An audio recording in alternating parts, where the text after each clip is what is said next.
மகிழ்ச்சி ஒரு வகுப்பில் ஒன்று சந்திப்பது தேவனுடைய சுத்த கிருபை இறக்கம். அருமையான சொன்னப்பன் ஐயாக்காக அவருடைய உடனுடைய குடும்பத்தாருக்காக நன்றி சொல்கிறேன், ஒரு நன்றி சொல்கிறேன். வந்துட்டு உங்கள் சமையல் எல்லாருக்கும் வந்திருக்கிற மாணாக்கர் எல்லாருக்கும் என்னுடைய நன்றியை தெரிவித்துக் கொள்கிறோம். நேரத்தெல்லாம் ஒதுக்கி சிரமப்பட்டு பிரயாசப்பட்டு வந்திருக்கீங்க. அதுக்கான பலனை கம்மியாகவே கத்துற உங்களுக்கு கொடுப்பார். அல்லேலூயா. தலைவர் கிருபை என்றும் உள்ளது. நம்ம கடந்த வகுப்புல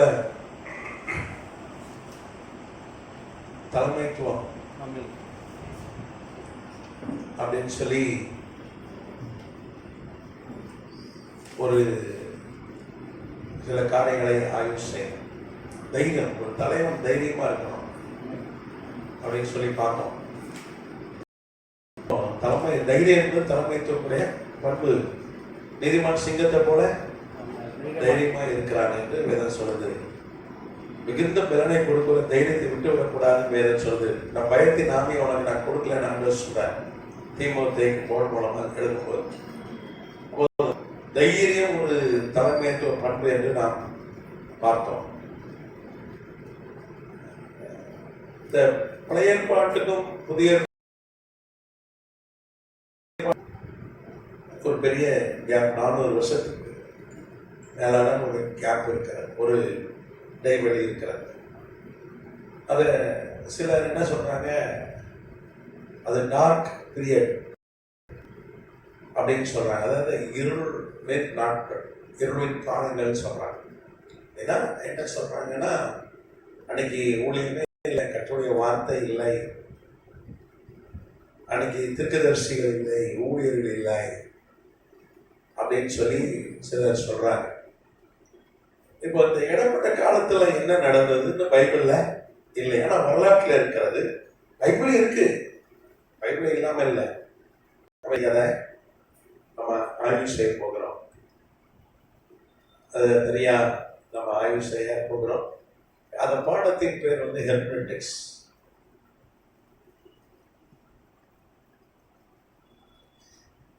வேத வியாக்கியானம். அந்த வேத வியாக்கியான பாடம் ரொம்ப பெருசு, ரொம்ப நிறைய நம்ம பார்த்துட்டு வரோம். பாருங்க, இன்டர் டெஸ்டமெண்டல் பீரியட் பண்றாங்க.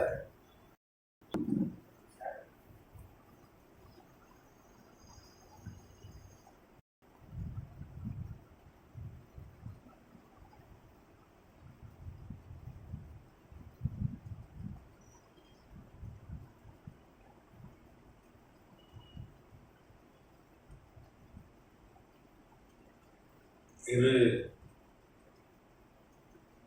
ஏற்பாடுகள்.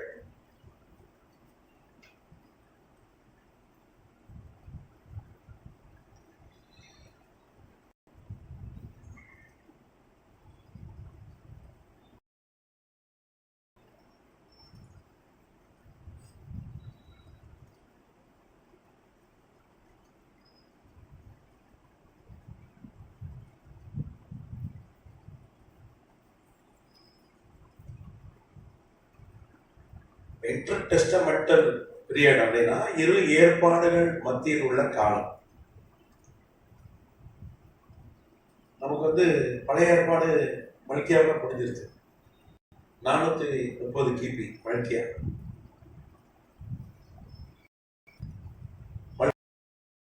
புஸ்தகம்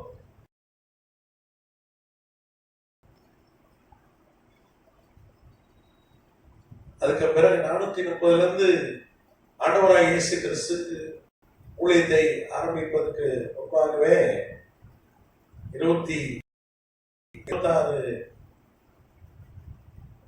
கிமுல யோவான் ஸ்நானன் வந்துட்டான்.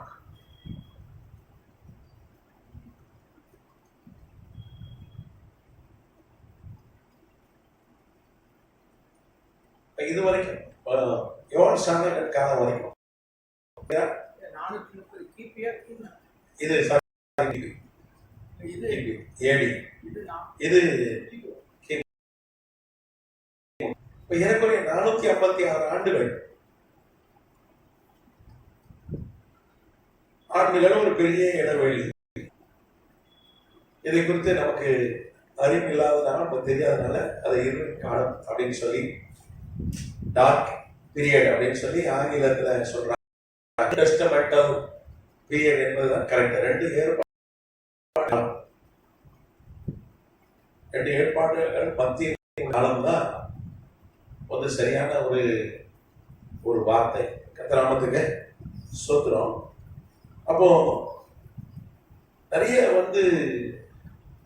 கேள்விகள் இருக்கிறது. அந்த காலகட்டத்தில் ஊழியமே இல்லையா, அன்றைக்கு சபை இல்லையா, தீர்க்கதரிசிகள் இல்லையா, கர்த்தருடைய வார்த்தை இல்லையா அப்படின்லாம் சொல்லி நிறைய கேள்விகள் இருக்கு. அந்த காலத்துல ஊழியர்களே இல்லையா அப்படின்னு கேள்விகள் இருக்கிறது.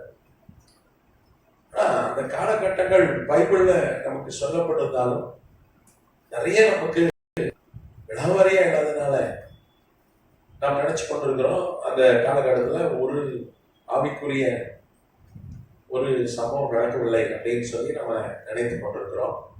கர்த்தராமத்துக்கு ஸ்தோத்திரம். அப்போ இந்த 456 வெளியில என்ன நடந்தது அப்படின்னு சொல்லி பார்த்தீங்கன்னா,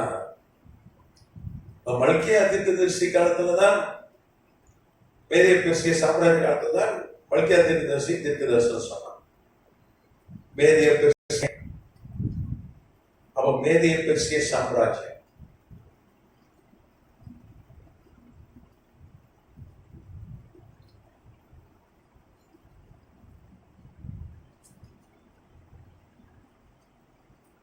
மேதிய பெர்சிய சாம்ராஜ்ய காலத்துலதான்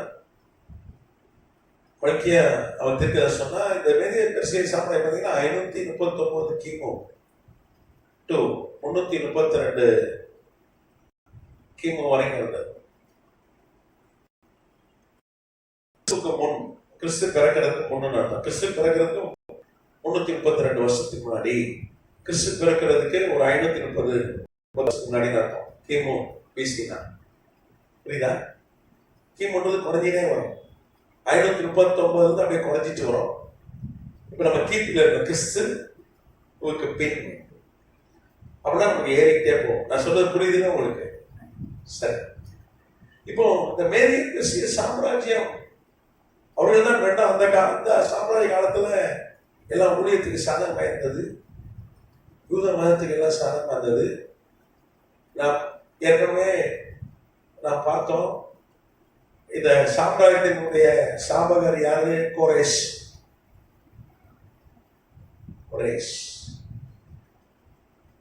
ஆங்கிலத்தில் சைரஸ். அவன் ஒரு ஊழியக்காரனா இருந்தான், ரட்சிக்கப்பட்டவனா இருந்தான். ஆண்டவரே சொன்னா என் மேய்ப்பனவன், என்னால் அபிஷேகம் பண்ணப்பட்டான்னு சொன்னா அவனை குறித்த தீர்க்க தரிசனம் ஏசாயா 45ஆம் அதிகாரத்துல இருக்கிறது. நம்ம ஏற்கனவே ஆய்வு செஞ்சிருக்கிறோம். அவன் தான் வந்து தேவாலயத்தை கட்டி கொடுத்தான். தேவாலயம் எப்போது கட்டப்பட்டது? 515 கிமு, 2ஆம் தேவாலயம். அதுக்கு தரிகு என்கிற ஒரு அரசன் தான் அவன் காலத்துலதான் கட்டி முடிக்கப்பட்டதான் உதவி செய்தான். அப்புறம் எஸ்தர் மகாராணி, ஒரு கிறிஸ்துவ மகாராணி இறங்கினான். அப்புறம் ஆகாஷ்வேரன் ராஜாவும் கிறிஸ்தவனா மாறிட்டான் என்று வரலாறு சொல்லுது. அதுக்கப்புறம் அர்த்தசஷ்டா அவன் தான் என்ன பண்ணான்? எஸ்ராவை அனுப்பி மறுபடியும் எருசலேம்ல யூதர்களுக்கு குடியேறும்படி என்ன பண்ணான்? மறுபடியும் அவன் தான் கட்டளை கொடுத்தான். 456 கிமுல முதல் ஆலயா டைரஸ்பரான்னு சொல்லலாம். அது யூத ஜனங்கள் தேசத்துக்கு திரும்பினார்கள்.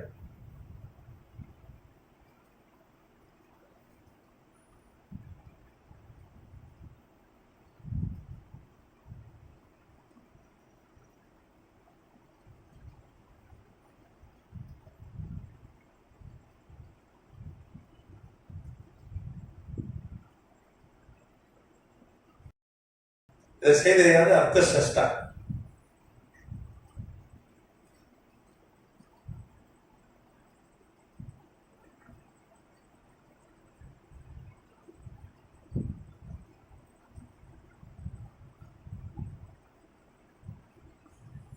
மேதிய பேசிய அரசன் யாருமே நம்ம ஏற்கனவே பார்த்தோம். எஸ்தனுடைய 2வது மகன், எஸ்தர் மகனுடைய 2வது மகன் அவன் குறியேற்றினார். அதுக்கப்புறம் 444 வந்து கிமுல நெகேமியா, கர்த்தர் நெகேமியா கொண்டு அலங்கம் எருசலேம் அலங்கம் கட்டப்படுகிறது. அது போன வகுப்புல பார்த்தோம்.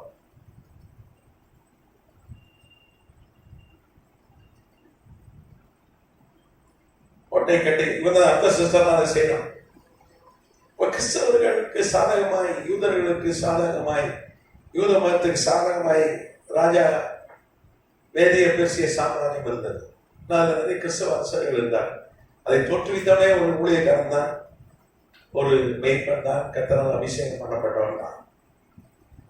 அப்போ அது அந்த ஆளுகை பார்த்தீங்கன்னா 332 வரைக்கும் இருக்கு. அந்த ஆளுகை கடைசி அரசன் தனியும் அதுல 332 கிமு கடைசி அரசன் தனியும் டேரியஸ் அவன் பேர். அவன் காலத்துலதான் அலெக்சாண்டர் மன்னர் அலெக்சாண்டர் கிரேக்க சாம்ராஜ்யம்.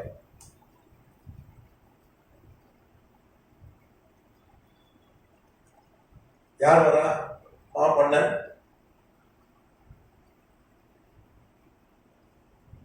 அலெக்சாண்டர்.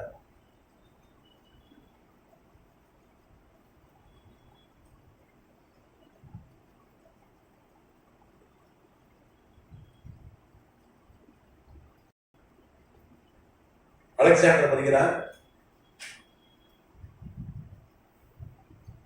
அவன் அலெக்சாண்டர் வந்து யூதர்களுக்கு எந்த தீங்கும் செய்யல. எஸ்லேம வந்து அவன் வந்து தேவாலயத்தில் வந்து தொழுது கொண்டான் என்று வரலாறு சொல்லுவான். ஏன்னா அவன் ஒரு கனவு கண்டான். கர்த்தர் அவனுக்கு தரிசன மூலமாய் பேசி கனவுல எச்சரிச்சு எஸ்லேம் அவன் போரிட்டு அழிக்கல, மாறாக எஸ்லேமை பிடித்த பொழுது அங்கே வந்து என்ன பண்றான்? கர்த்தரை தொழுது கொண்டான் என்று வரலாறு சொல்கிறது. அப்போ அலெக்சாண்டர் மாமன்னன் இருக்கிற வரைக்கும் எந்த பிரச்சனை இல்லை, எல்லாம் சுமூகமாக இருந்தது. அதுக்கு பிற்பாடு இவன் மரித்து போனான். அலெக்சாண்டர் மரிச்சிட்டான். அலெக்சாண்டர் மரித்து போன பிறகு யூத மதத்துக்கு இன்னைக்கு பழைய கிறிஸ்தவர்கள், யூத மதம் பழைய கிறிஸ்தவர்கள் அன்னைக்கு ஊழியாதான். அன்னைக்கு தீர்க்கதரிசி உண்டு, ஆசாரியர் உண்டு, தேவாலயம் உண்டு, அன்னைக்கு பழைய ஏற்பாடு உண்டு, மல்கியா தீர்க்கதரிசி வரைக்கும் நூல்கள் உண்டு. அன்னைக்கு இந்த கிரேக்க சமுதாயத்துல தான் ரொம்ப உபத்திர காலம். அன்னைக்கு நாடு இல்லாமல் தான் இருந்தார்கள். அவங்களுக்கு இஸ்ரேல் தேசம் கிடையாது. அவங்க இழந்து போன தேசத்தை அவங்க வீட்டுக்கு கொள்ளல. ஆனா இஸ்ரேல குடியிருந்த கிரேக்க சாம்ராஜ்யம் அவங்களை ஆட்சி செய்தது.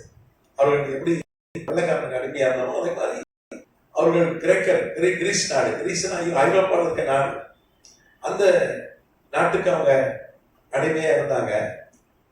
அலெக்சாண்டர் மரித்து போன பிறகு தேசம் நாளா உடைந்து விட்டது. அலெக்சாண்டருக்கு 4 தளபதிகள் அந்த ஆமா டோலமி, செலுக்கஸ், நிக்கேட்டர் போன்ற 4 தளபதிகள் தலைமையில அன்னைக்கு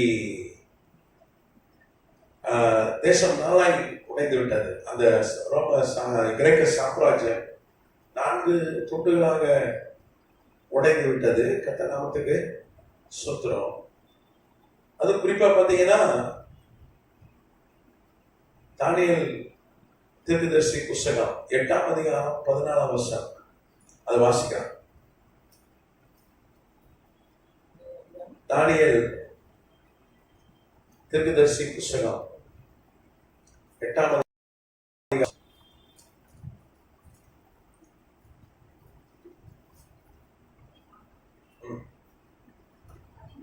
ஆமா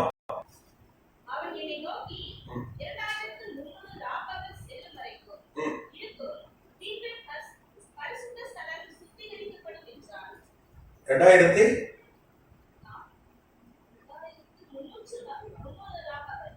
300 நாட்கள். அதுக்கு முதல்ல விசுவாசிங்க.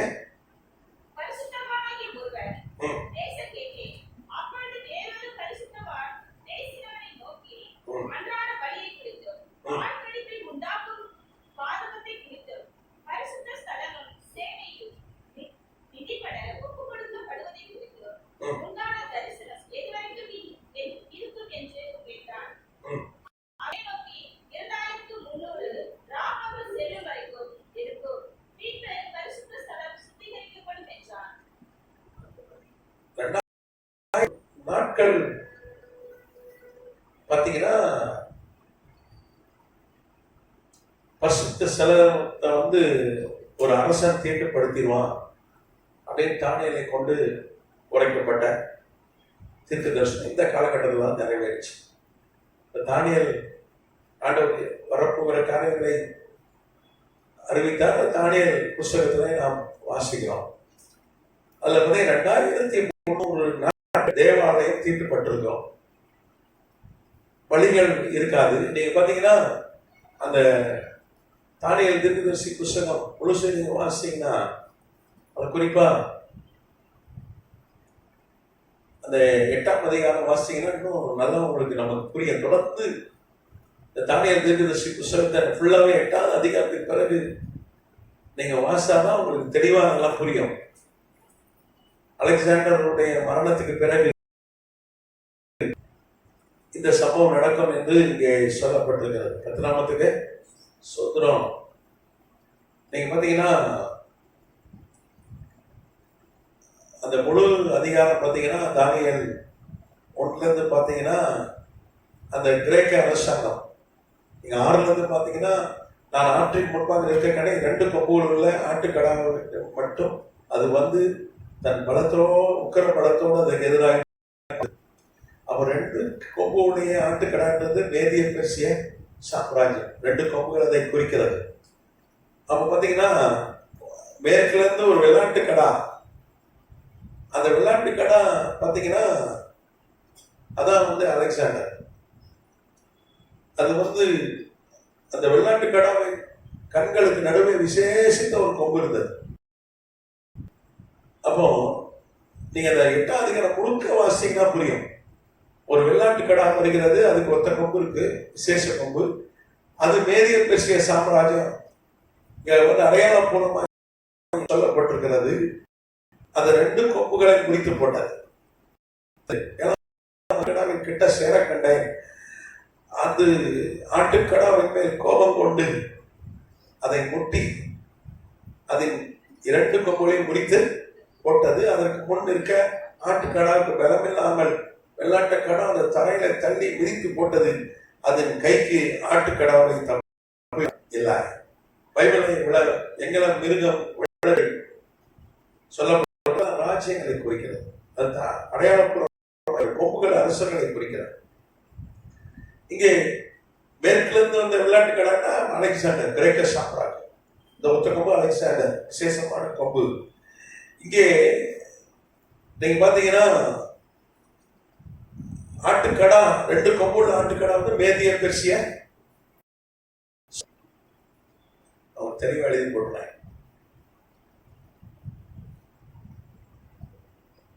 தொடர்ந்து தானியேல் 1 வாசிங்கன்னா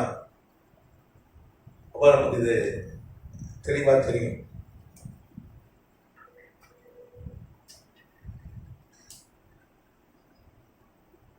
எட்டாம் வசனம் வாசிங்க. அதே தானியேல் 8:8.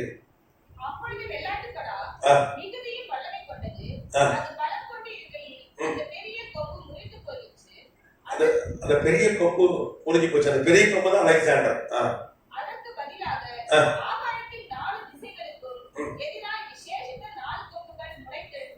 4 கொம்பு வந்துச்சு. எத்தனை கொம்பு வந்துச்சு? 4 கொம்பு. அலெக்சாண்டர் கிரேக்க சாம்ராஜ்யத்தை குறித்து நமக்கு சொல்லப்பட்ட ஒரு தீர்க்க தரிசனம். கர்த்தநாமத்துக்கு ஸ்தோத்திரம். 11ஆம் வசனம் அது 10ஆம் வசனம். அது வானத்தின் சேனை படையிலிருந்து வளர்ந்து சிலவற்றை பூமியிலே விழப்பண்ணி அவைகளை மிதித்தது. சேனையுடைய அதிபதி பரியந்தமும் தன்னை உயர்த்தி அவரிடத்திலிருந்து அன்றாட பலியை நீக்கிச்சு. அவருடைய பரிசுத்த ஸ்தானம் தன்னுடையது. அடுத்தது பாதகத்தோடு நிமித்தம் அன்றாட பலியோடு கூட சேனையும் அதற்கு ஒப்புக்கொடுக்கப்பட்டது. அது சத்தியத்தை தரையிலே தள்ளிற்று. அது கிரியை செய்து அனுகூலப்படுத்தது. பரிசுத்தவானாகிய ஒருவன் பேச கேட்டேன். அப்பொழுது வேறொரு பரிசுத்தவான் பேசினவரை நோக்கி, அன்றாட பலியை குறித்தும் பாழ்கடிப்பை உண்டாக்கும் பாதகத்தை குறித்தும் பரிசுத்த ஸ்தலமும் சேனையும் விதிபட ஒப்புக்கொடுக்கப்படுவதை குறித்தும் உண்டான தரிசனம் இருக்குமென்று கேட்டேன். போதும். அதான் 2300 நாற்பகல் என்று சொல்லப்படும். இங்க பாருங்க, கிரேக்க சாம்ராஜ்யத்திலிருந்து வருகிற அலெக்சாண்டர் மறித்து போகிறார். ஒரு கம்பு முறிக்கப்பட்டவன 4 கம்புகள் முளைக்கிறதுன்னு வேதம் சொல்லுது. அவருடைய வரலாறு பார்த்தீங்கன்னா நம்ம படிச்சதுதான், நம்ம புஸ்தகத்துல படிச்சிருக்கோம். வந்து செலிக்கஸ், நிக்கட்டர், டோலமி போன்ற ஒரு 4 தளபதிகள் இருந்தார்கள். அலெக்சாண்டர் மாமான உலகத்தையே ஜெயிச்சான். அவர்கள் 4 பாதைகளாக பிரிச்சு என்ன பண்ணாங்க, அவங்க ராஜா வைத்தான். சிரியாவுக்கு ஒரு ராஜா, பாபிலோனுக்கு ஒரு ராஜா, எகிப்துக்கு ஒரு ராஜா, ஆசியாவுக்கு ஒரு ராஜா, அப்படி 4 பிரித்து ஐரோப்பாவுக்கு ஒரு ராஜா, 4ஆக பிரித்து கொண்டார்கள். அதுல ஒருவன் இங்க சொல்லப்பட்டிருக்கு, அதுல ஒருவன் என்ன பண்ணுவானா, அவன் வானத்தின் சேனை குறையேந்தும் வளருவானா, அதன் சேனையாய நட்சத்திரங்களை எல்லாம் பண்ண பார்ப்பானா. அதுக்கப்புறம் சேனையுடைய அதிபதி பரியந்தான் தன்னை உயர்த்தி ஆண்டு சேனையின் அதிபதி, சேனையின் கர்த்தர், அவருக்கே வந்து என்ன பண்ணுவானா, அவருக்கு எதிராக செயல்பட்டு அவரிடத்திலிருந்து அன்றாட பலியை நீக்கிடுவான். அன்றாட பலினா தினந்தோறும் தேவாலயத்தில் அதிகாலையிலையும் மாலையிலையும் பலி செலுத்துவார்கள். அந்தி சந்தி மத்தியான வேலைகளை இங்க பலி செலுத்தப்படும். அன்னைக்கு தேவாலயம் இருந்தது.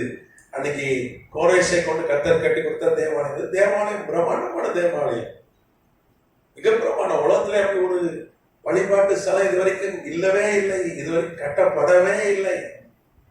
ஏன்னா இன்னைக்கு அப்படி ஒரு தேவாலயம் கட்டினா வந்து ஒரு 100-150 லட்சம் கோடி செலவாகும் நான் சொன்னேன். ஏன்னா 1 கோடி கிலோக்கு மேல தங்கம் செலவு செய்யப்பட்டு கட்டப்பட்டது. இன்னைக்கு 1 கிலோ தங்கம் 70 லட்சத்தை தாண்டி விட்டது. தங்கம் உச்சகட்ட விலைக்கு போயிடுச்சு. அது காரணம் என்ன, ஒரு போர் சூழல் இருக்கிறது. ஈரானுக்கும் இஸ்ரேல் நிறைய போர் இருக்கு. நீங்க பாத்தீங்கன்னா ஞாயிற்றுக்கிழமை காலையிலே தாக்கினார்கள். ஒரு 5 மணி நேரம் தாக்குதல். இது வரைக்கும் நேரடியாக தாக்குனதே இல்லை. ஹமாஸ் தீவிரவாதிகள் மூலம், ஹெஸ்புல்லா தீவிரவாதிகள் மூலம், இல்ல மற்ற தீவிரவாதி குழுக்களுக்கு பணம் கொடுத்து ஆயுதம் கொடுத்து அப்படிதான் ஈரான் தாக்கியிருக்கிறதோட தன்னுடைய மண்ணிலிருந்து ஈரான் ஒருபோதும் இஸ்ரேலை தாக்கினது இல்லை. இதான் முதல் தடவை இஸ்ரேல் சோதனை. சோதனை 1948 மே 14 பிறகு ஒரு ஈரானுடைய நேரடி தாக்குதல் இப்பதான். இது வந்து அவன் விட்ட அவ்வளவு ஏவுகணையும் வானத்தில் கடத்தி நிறுத்திட்டாங்க. ஏன்னா இவங்கிட்ட அந்த அளவுக்கு அறிவியல் வளர்ச்சி இருக்கு. ஏன்னா ஆண்டவர் சொன்னார், அதுதான் அந்த வாக்கு தத்தம் தான். அதுக்கு அவங்களுக்கு சப்போர்ட்டா இஸ்ரேல் சப்போர்ட்டா அமெரிக்கா, இங்கிலாந்து, பிரான்ஸ், ஜோர்டான் போன்ற நாடுகள், G7 நாடுகள்லாம் வந்து நின்று அவர்கள் அந்த ஏவுகணையை இஸ்ரேல் நாட்டுக்கு வருவதற்கு முன்பாக அவர்களும் தடுத்து நிறுத்தினார்கள். அவர்களும் என்ன பண்ணாங்க, ஏவுகணையை வானத்தில் வெடிக்க வைத்தார்கள். ட்ரோன்கள் 300 ட்ரோன், ஆள் இல்லாத விமானங்கள், சக்தி வாய்ந்த அணு குண்டுகளை ஏற்றி வந்ததெல்லாம் அங்கே அழிச்சு போட்டாங்க. இஸ்ரேலுக்கு ஒரு சேதமும் இல்லை. ஒரே ஒரு சின்ன பிள்ளைக்கு மாத்திரம் அடிபட்டுச்சு.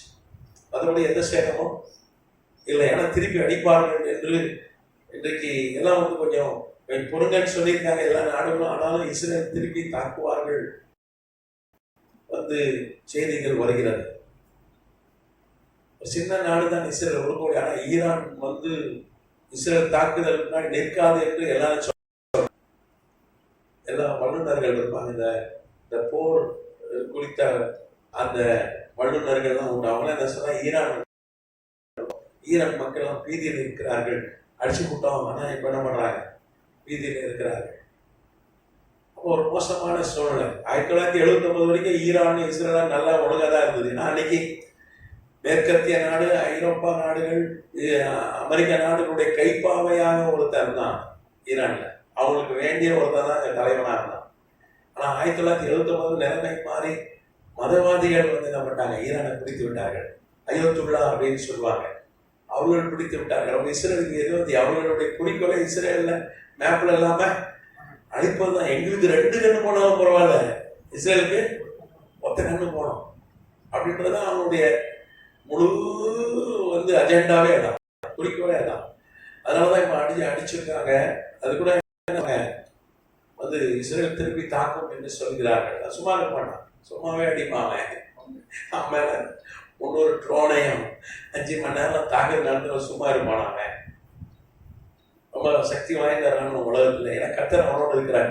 ஆண்டவராய் இயேசு கிறிஸ்து ஜீவனுள்ள தேவன் என்பதற்கு சாட்சியே இஸ்ரேல் தேசம் தான். இஸ்ரேல் தேசத்தை பார்த்தா நம்ம தெரிஞ்சுக்கலாம், ஆண்டவர் ஜீவனுள்ள தேவன் இருக்கிறார் என்ற சாட்சியே இஸ்ரேல் தேசம் தான். ஏன்னா விலைலாம் தங்கலாம் அதனாலதான் ஏறுது. போர் ஆரம்பிச்சுட்டுனா நிறைய விலைவாசிலாம் ஏறிடும். பெட்ரோல்லாம் நிறைய ஏறிடும். 15 ரூபா ஒரு காலத்துல வித்துருந்த பெட்ரோல் 90களில் 91 என்று நினைக்கிறேன். முதல் மத்திய கிழக்குல போர் வந்தபோது 15 ரூபா பெட்ரோல் ஒரே நாள் 30 ரூபா ஆச்சு. டபுள் ஆச்சு. ஒரு பெரிய ஒரு சூழ்நிலை, மோசமான சூழ்நிலை. ஆனா கர்த்தருடைய வருகை நெருங்கிட்டு இதுதான். சூடான்ல போர் நடக்கு, ஏமன்ல போர் நடக்கிறது, யுக்ரைன் ரஷ்யா போர் நடக்கு, எங்க பார்த்தாலும் போர் நடக்குது. ஏன்னா போர் நடக்கும்னு தான் சொல்லுது கர்த்தருடைய வருகை. துபாயில பாலைவனம், அரேபியால வெள்ளம். யோசிச்சு பாருங்க, அது ஏன் பாலைவனமா இருக்கு? மழை இல்லாதனாலதான். மழையே பெய்யாதனாலதான் பாலைவனம். ஆனா அந்த பாலைவனத்துல வெள்ளம் ஏகப்பட்ட பேர் செஞ்சுட்டான். ஒரு ஸ்கூல் பஸ்ல 10 பிள்ளைங்க அடிச்சுட்டு போயிட்டு எல்லாம் தலைகீழா இருக்கு. வனாந்தரத்துல ஆறுகளை உண்டாக்குவே தண்ணீர் தடாகமாகுன்னு சொன்னாரு பாருங்க ஆண்டவர். இன்னைக்கு எங்க பார்த்தாலும் எல்லாம் வேற திருக்குதாசு நிறைய இதெல்லாம் இருக்கிறது. ஆனா கர்த்தருடைய வருகை கிட்ட வந்துச்சு. ரொம்ப காலம் இல்லை, வெகு சரியமாகிவிட்டது கர்த்தர் நாமத்துக்கு. ஏன்னா அந்த அடையாளம்லாம் நிறைவேற்றது. எங்க பாரு பூமி வச்சு. நீங்க பாத்தீங்கன்னா பாகிஸ்தான்ல பெரிய மழை, வெள்ளம், இடி விழுந்துதான் எல்லாம் செத்தான். வெள்ளத்தை செத்ததோட இடி விழுந்து எத்தனையோ பேர் செத்துட்டதான் நேற்று செய்தி. காலகட்டத்துல நாம் வாழ்ந்து கொண்டிருக்கிறோம். ஆண்டவர் கடைசி காலத்துக்குள்ள எல்லாம் அடையாளங்களை நமக்கு காண்பித்து கொடுத்து கொண்டிருக்கிறார். கர்த்தர் நாமத்துக்கு சோத்திரம். அப்போ பிரமாண்டமான தேவாலயம், காலையில மத்தியானம் சாயங்காலம் பலி செலுத்தி கொண்டே இருப்பார்கள். லட்சக்கணக்கில் கூட்டம் வந்து கொண்டே இருக்கும். திடீர்னு ஒரு கிரேக்க அரசன் வருவான். அவன் அலெக்சாண்டர் வழியில வருகிற ஒரு கிரேக்க அரசன். அவன் எல்லாத்தையும் நிறுத்திடுவான், தேவாலயத்தையும் மூடிடுவான். அவன் கிறிஸ்தவருக்கு எதிராக கிறிஸ்தவன்றது அன்னைக்கு பழைய யூத மதம் தான். அன்னைக்கு கிறிஸ்தவம். ஆண்டவராக இயேசு கிறிஸ்து யூத மதத்துல தான் வந்தார். 8ஆம் நாள் அவர் விருத்த சேதனம் அவருக்கு செய்தார்கள். ஆண்டவராக இயேசு கிறிஸ்து வர்ற வரைக்கும் கிறிஸ்தவன் ஒண்ணு கிடையவே கிடையாது. யோவான் சாணனை கொண்டுதான் ஞானஸ்நானங்கிற ஒரு முறையை கொண்டு அதை அவர் உறுதிப்படுத்திட்டு போனார். பிதா குமாரன் பரிசுத்தாவின் நாமத்துல என்ன பண்ணீங்க? ஞானஸ்நானம் எடுக்க ஆக்கினைக்குள்ளாக தீர்க்கப்படுவார். அது கட்டாயம் போனார். அவர் தான் ஆதி திருச்சபை பெந்தெகோஸ்தே என்ற நாளில் ஸ்தாபித்தார். அது இடம் தான் தேவாலயம். அது எருசலேம்ல மாத்திரம் தான் கட்டணும். ஆங்காங்கே ஜெப ஆலயங்கள்.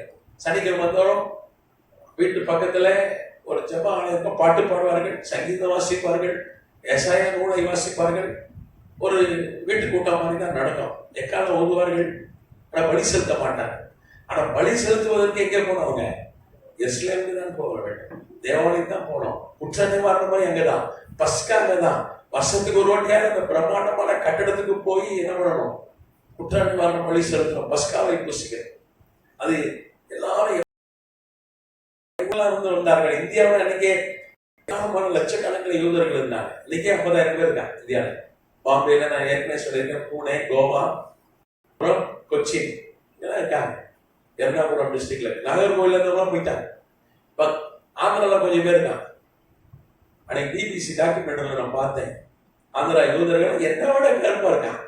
நானா கருப்பா இருக்கேன்னா என்னை விட யூதன் கருப்பா இருக்கான். பொதுவாக யூதர்கள் செக்க செவன் இங்க வந்து மிக்ஸ் ஆகிட்டு, ஆனா எவரே மொழி பேசுறான், லுங்கிதான் கட்டியிருக்கான் நம்மள மாதிரி. அவன் நம்மள மாதிரிதான் இருக்கான், ஆனா அவன் யூதன். அவன் நாங்க இஸ்ரேலுக்கு போறான். அவன் சும்மா உள்ள சேர்க்க மாட்டான், மரபணு டெஸ்ட் பண்ணுவான். ஏன்னா அவன் வந்து யாக்கோபுல பிள்ளைகளை 12 கோத்திர பிதாவுடைய மரபணு வச்சிருக்கான். டிஎன்ஏ டெஸ்ட் பண்ணுவான். நானும் யூதன்னு போய் நின்று சேர்க்க மாட்டான், டிஎன்ஏ டெஸ்ட் பண்ணுவான். மேட்ச் ஆச்சுன்னா மேட்ச் ஆகும். அது 12 கோத்திர பிதாக்கள் இருக்காங்க பாருங்க, அவங்க டிஎன்ஓட மேட்ச் பண்ணதான் உள்ள சேர்ப்பான், இல்லைன்னா சேர்க்க மாட்டான். அவன் பயங்கரமா டெக்னிக்கலா தான் என்ன செய்யறான். இப்போ நாங்கள் அனுப்பிச்சிட்டு காத்திருக்கோம் அப்படின்னு சொல்றாங்க, நாங்கள் சீக்கிரம் போயிடுவோன்றாங்க. அப்போ இந்த பிரமாண்ட தேவாலயத்தை ஒருத்தன் கூடிட்டான். அது எப்போ நடந்ததுன்னா, இந்த தீர்க்கதரிசனம் 539 தானியேலை கொண்டு சொல்லப்பட்ட உரைக்கப்பட்ட ஒரு தீர்க்கதரிசனம் 539 BC.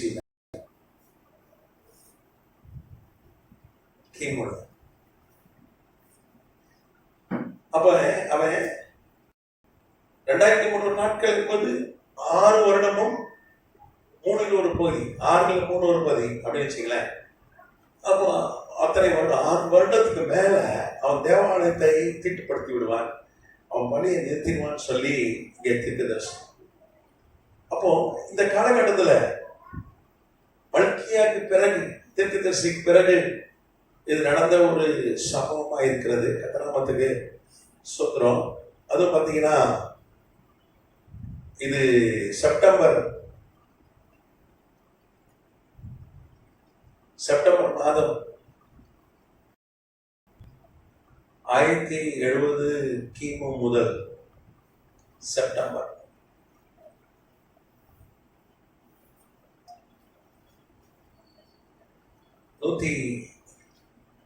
டிசம்பர்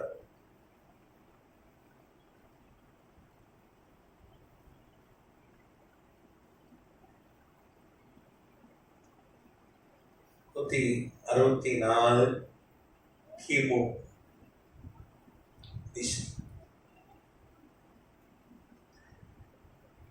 வரைக்கும் இந்த தேவனுடைய ஆலயத்துல பரிசுத்த ஸ்தலத்துல பலி செலுத்த நிறுத்தப்பட்டதுன்னு சொல்லி வரலாறு சொல்லுது. கர்த்தநாமத்துக்கு ஸ்தோத்திரம். நீங்க பாத்தீங்கன்னா ஆன்டியோகஸ் 4 என்கிற ஒரு அரசன் வரான், சீரிய அரசன். அவன் ஆன்டிகஸ், அவன் வந்து செலிக்கஸ் என்கிற அந்த தளபதி வம்சத்துல வந்தவன். நாளா பிரிஞ்சிட்டு நான் சொன்னேன், சிரியா, ஈஜிப்து, பாபிலோன், ஐரோப்பான்னு நாளா உடஞ்சிச்சு. 4 கிரேக்க சாம்ராஜ்யம் தான், கிரேக்கருக்கு சாம்ராஜ்யம் தான். அதுல ஆன்டியோகஸ்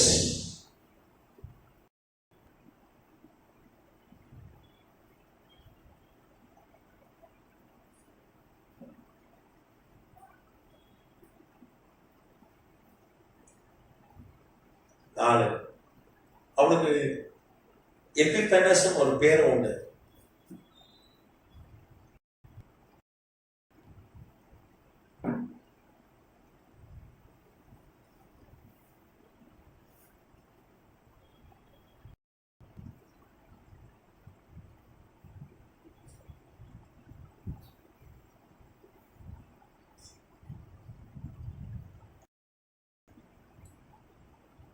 நான்காம் ஆன்டியோகஸ்.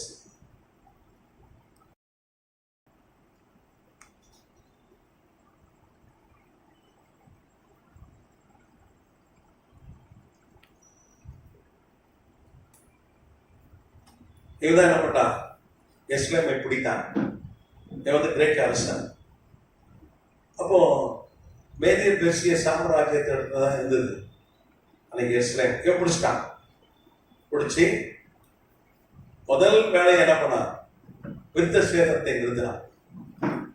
நீ உன் இஷ்டத்துக்கு நீ யூத மதத்தை இருக்க முடியாதுன்னு சொன்னான்.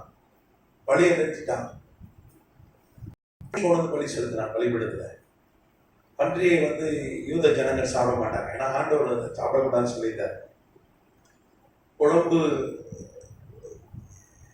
உள்ளது, அசை போடணும். இது பண்டி அசை போடாது.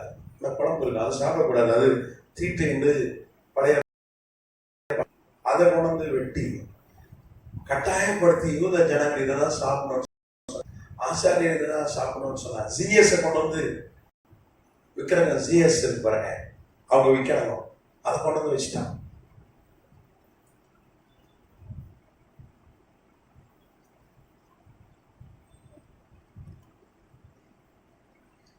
இது போட்டோ எடுத்துக்க, நான் எழுதி போடுறேன். போட்டோ எடுத்துக்கிட்டீங்களா? வலிட்டான். ஆசாரியர்கள் சாப்பிடும்படி கழுத்துல கத்தி வச்சு சாப்பிடும்படி செய்தான். தேவாலயத்தில் இருக்கிற பொக்கிஷத்தெல்லாம் எடுத்துட்டான். தங்கம் பொக்கிஷங்கள்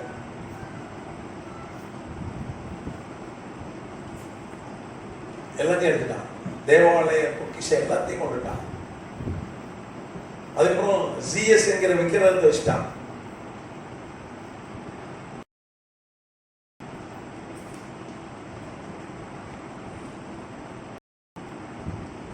இது ஜிஎஸ் வந்து கிரேக்க விக்கிரகம், அவர்கள் வணங்கின விக்கிரகம். அதை கொண்டு போய் வச்சுட்டான்.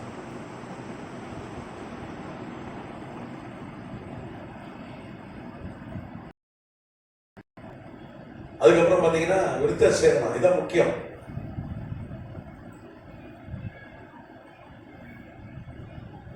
இன்னைக்கு எப்படி ஞானஸ்தானம் எப்படி முக்கியமோ, சபையினுடைய அடிப்படையே ஞானஸ்தானமோ, அதே மாதிரி விருத்த சேதனம் தான்.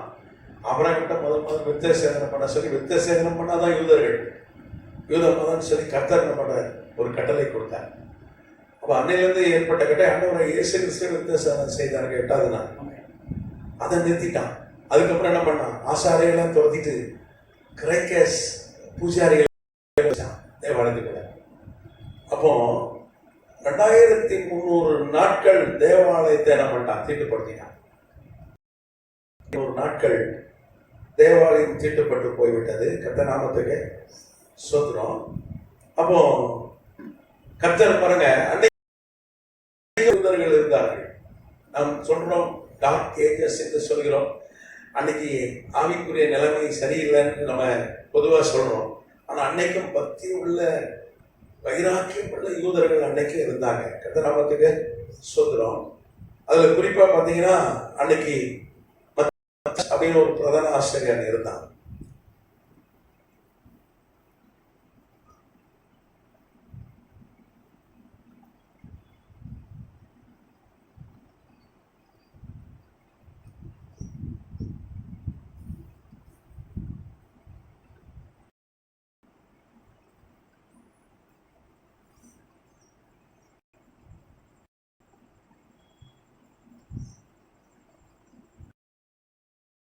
அது பேர் வந்து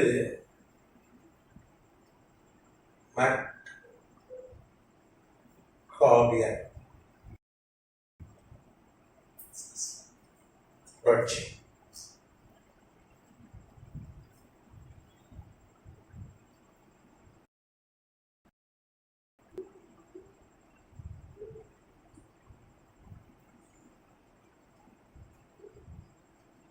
பட்டத்தியாஸ் அப்படின்னு சொல்லி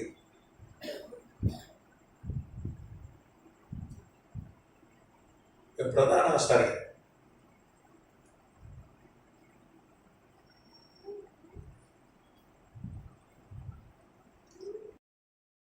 இங்கிலீஷ்ல வந்து மேக்கபியன் ரிவர்ட்.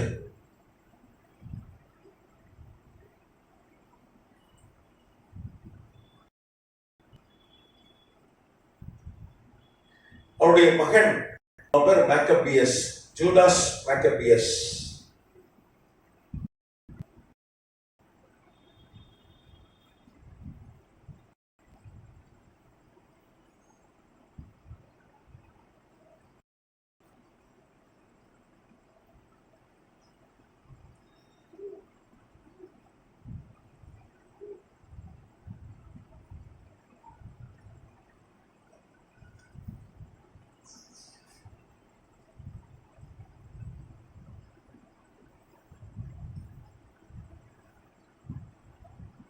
இவர்கள் வந்து அன்றைக்கு அந்த ஆன்டியோக்கஸ் நாளை எதிர்த்தார்கள். ஆனா அவன் நாட்டையை பிடிச்சிட்டான். இவர்கள் சின்ன சின்ன குழுக்களாக, சின்ன சின்ன குழு, கொரில்லா குழுன்னுவாங்க, சின்ன சின்ன குழுக்கள், கொரில்லா தாக்குதல் என்று சொல்வார்கள்.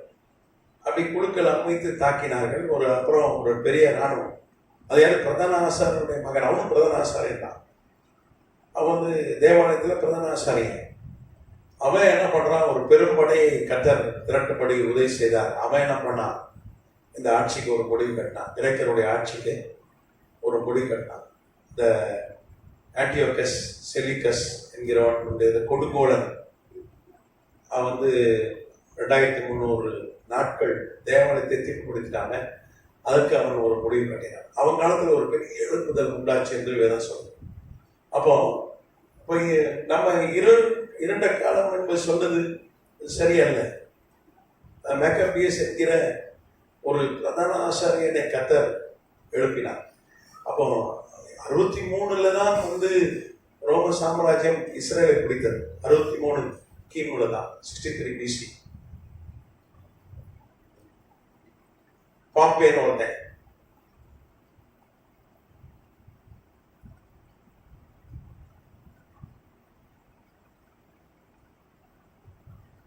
இதுதான் ரோம சாம்ராஜ்யம் இவ்வளவு விஷயம்.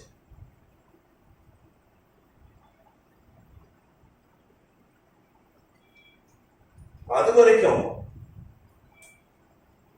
ரோம சாம்ராஜ்யம் வர்ற வரைக்கும் ஜனங்கள் எழுப்புதலோடு தான் இருந்தாங்க என்று வரலாறு சொல்லுது.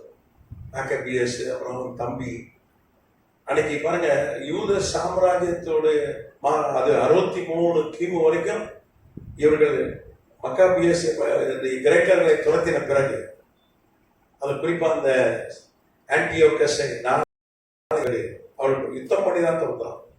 ஒரு மாபெரும் யுத்தம், ஏன்னா உலகத்தை ஆளுகிற பேரரசர்.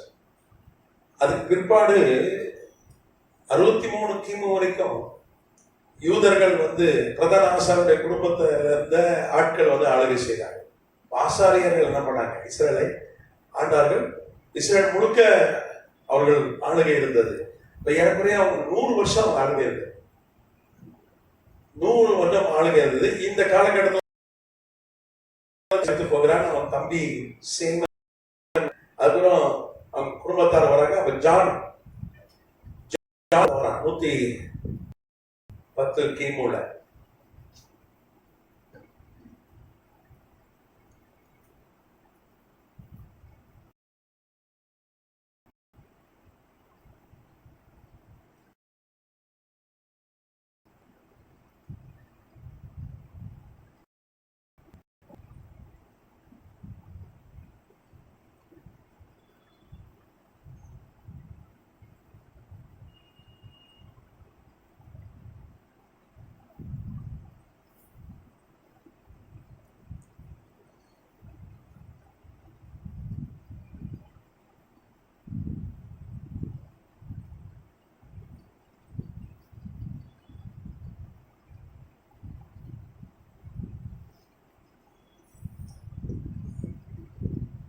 ஜோனத்தான் என்கிற இந்த மேக்கபி உடைய சகோதரனுடைய மகன்.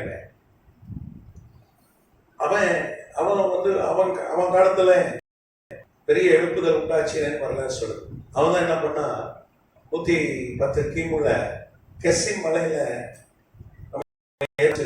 சம்பளாத்து என்ன பண்றான், நெகேமியா காலத்துல தன்னுடைய மகளுக்கு பிரதான ஆசாரியனுடைய மகனை திருமணம் செய்து வைக்கிறான். ஒரு பிரதான ஆசாரியன், ஒரு ஆசாரியன் யூத பெண் அல்லாம எந்த பெண்ணையும் கட்டவே கூடாது. அப்படி கட்டிட்டா அவர்கள் ஊழியம் செய்ய முடியாது, பிரதான ஆசாரியா இருக்க முடியாது, சட்டம். ஆனா அவன் தான் பிரதான ஆசாரியா இருந்தான். மனாசே பேரு பிரதான ஆசாரியா இருந்தான். நம்ம ஏற்கனவே ஆய்வு செஞ்சிருக்கோம். சன்பலாத்துடைய மகள் பேரு என்ன பேரு, நிகாஷா. அவளை தான் பிரதான ஆசையை கட்டி வச்சு அவன் என்ன பண்ணான், அவன் பிரதான ஆசிரியர் தான். ஆனா கர்த்தர் என்ன பண்ணான், நெகேமியா அனுப்பி அவன் தான் என்ன பண்ணான், அடிச்சு துரத்துறான். எப்பா நீ தகுதி இல்லை, நீ வெளியே கல்யாணம் பண்ணிட்ட, நீ ஒரு யூத பெண்ணை கட்டியிருக்கணும், லேவியருக்கு கொடுக்கப்பட்ட அதுக்கு போட்டிக்கு அவன் ஒரு தேவாலயம் கட்டுறான். நீங்க யோவான் 4 பாத்தீங்கன்னா இந்த சமாரிய ஸ்திரீ சொல்றா, நாங்க இந்த மலையில கர்த்தரை தொழுது கொண்டோம், நீங்க யூதர்கள் எங்க தொழுது கொள்கிறீர்கள்? எருசலேம்ல. ஆனா தொழுது அப்போ இல்ல, அந்த தேவாலயம் இடிக்கப்பட்டது. இதே மாடல்ல சன்பலத் போட்டிக்கு ஒரு தேவாலயம் கேட்டான். ஏன்னா இன்னைக்கு கர்த்தருடைய திட்டம்னா ஒரே தேவாலயம் தான், எருசலேம்ல மாத்திரம் தான்.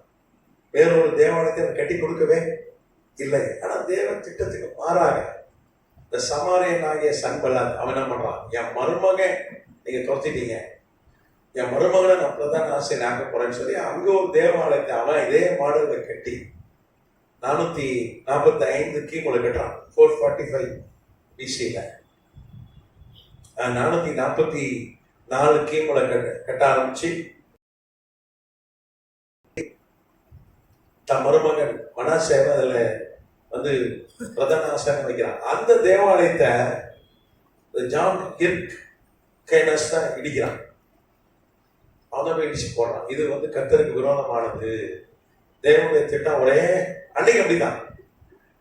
ஏற்பாட்டு காலத்துலாம் பிதாவை தொழுது கொள்ளும் எங்கும் தொழுது கொள்ளும் காலம் வரும். கட்டணம் தேவாலயம் அல்ல, நீங்க தான் தேவாலயம். 1 யோவான் 3:16, 1 கொரிந்தியர் 3:16. அன்னைக்கு ஒரு தேவாலயம் தான் கர்த்தருடைய திட்டம். இப்ப இந்த ஜான் ஹிர்கேனஸ் ஒரு ஆசாரியர், பிரதான ஆசாரியர். ஆனா ராஜா தான் இஸ்ரேல் சமஸ்த இஸ்ரேல் ஆண்டவன் கெர்சிம் மலையில இருக்கிற அந்த தேவாலயத்தை எல்லாம் அடிச்சான். அப்போ அன்றைக்கு வந்து ஜனங்கள் ஆவிக்குரிய நிலையில கரெக்டா தான் இருந்திருக்கிறாங்க. அன்னைக்கு எழுப்புதல் இருக்கதான் செய்யுது. கர்த்தர் மெக்கபியேசை கொண்டு எழுப்புதலை உண்டாக்குகிறார். ஜான் சொல்ற ஒரு ரட்சகரை கர்த்தர் எழுப்புறார். ஆனா அதெல்லாம் பைபிள்ல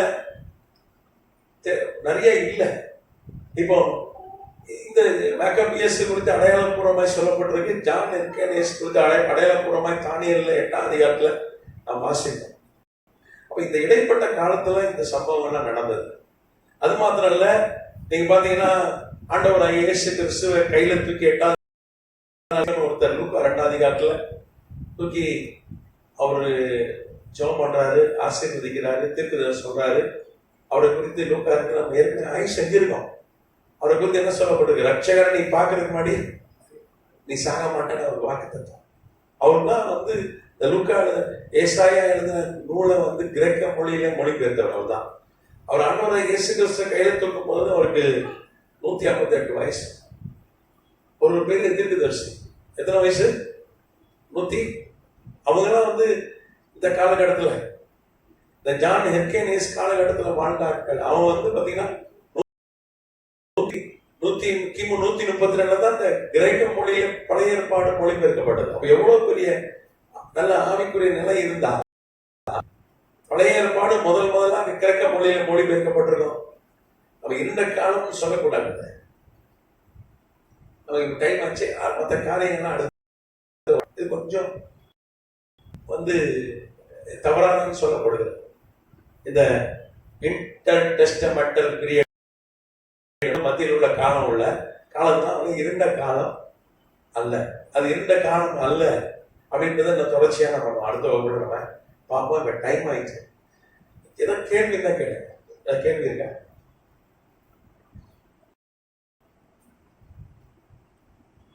புரிஞ்சுதான்? 2 காரணத்துக்காக கேள்வி இருக்காது. ஒண்ணு நல்லா புரிஞ்சா கேள்வி இருக்காது, ஒண்ணு புரியல கேள்வி. இது என்ன ரகம் தெரியல.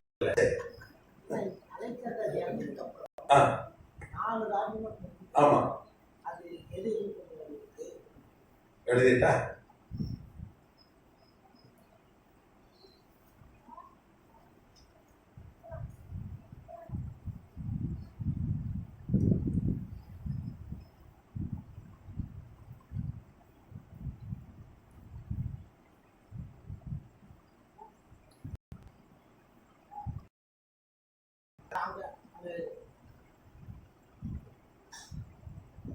அலெக்சாண்டர் பாத்தீங்கன்னா 123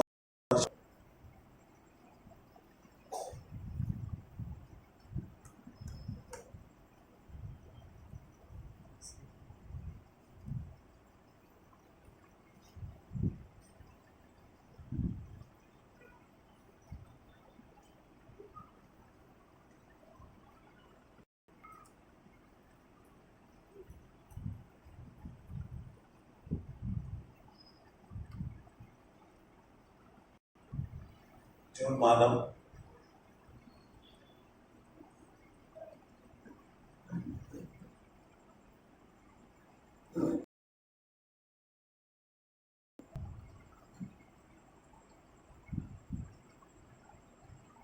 வாசிப்பேரா அவனுடைய தளபதிகள் அதை பார்த்தீங்கன்னா டோலமி,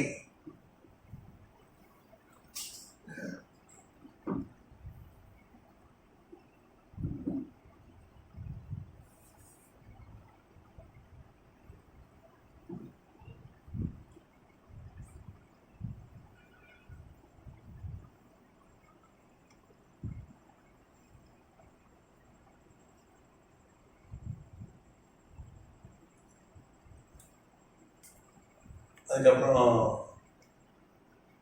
செலிகஸ்,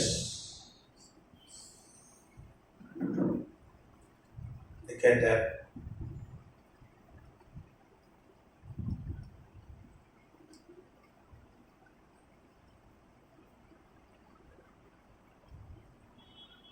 ஆசிரியராக எழுதப்படுகிறது பாலிபியஸ்,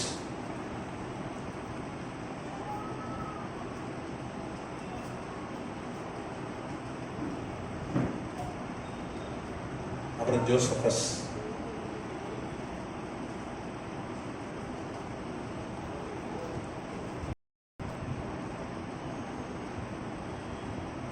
ஸ்டார்போ,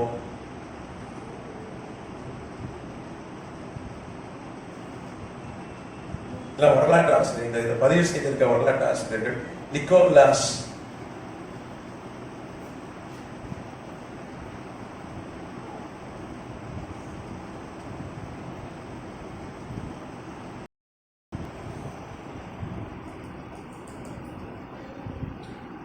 வரலாற்று ஆசிரியர்.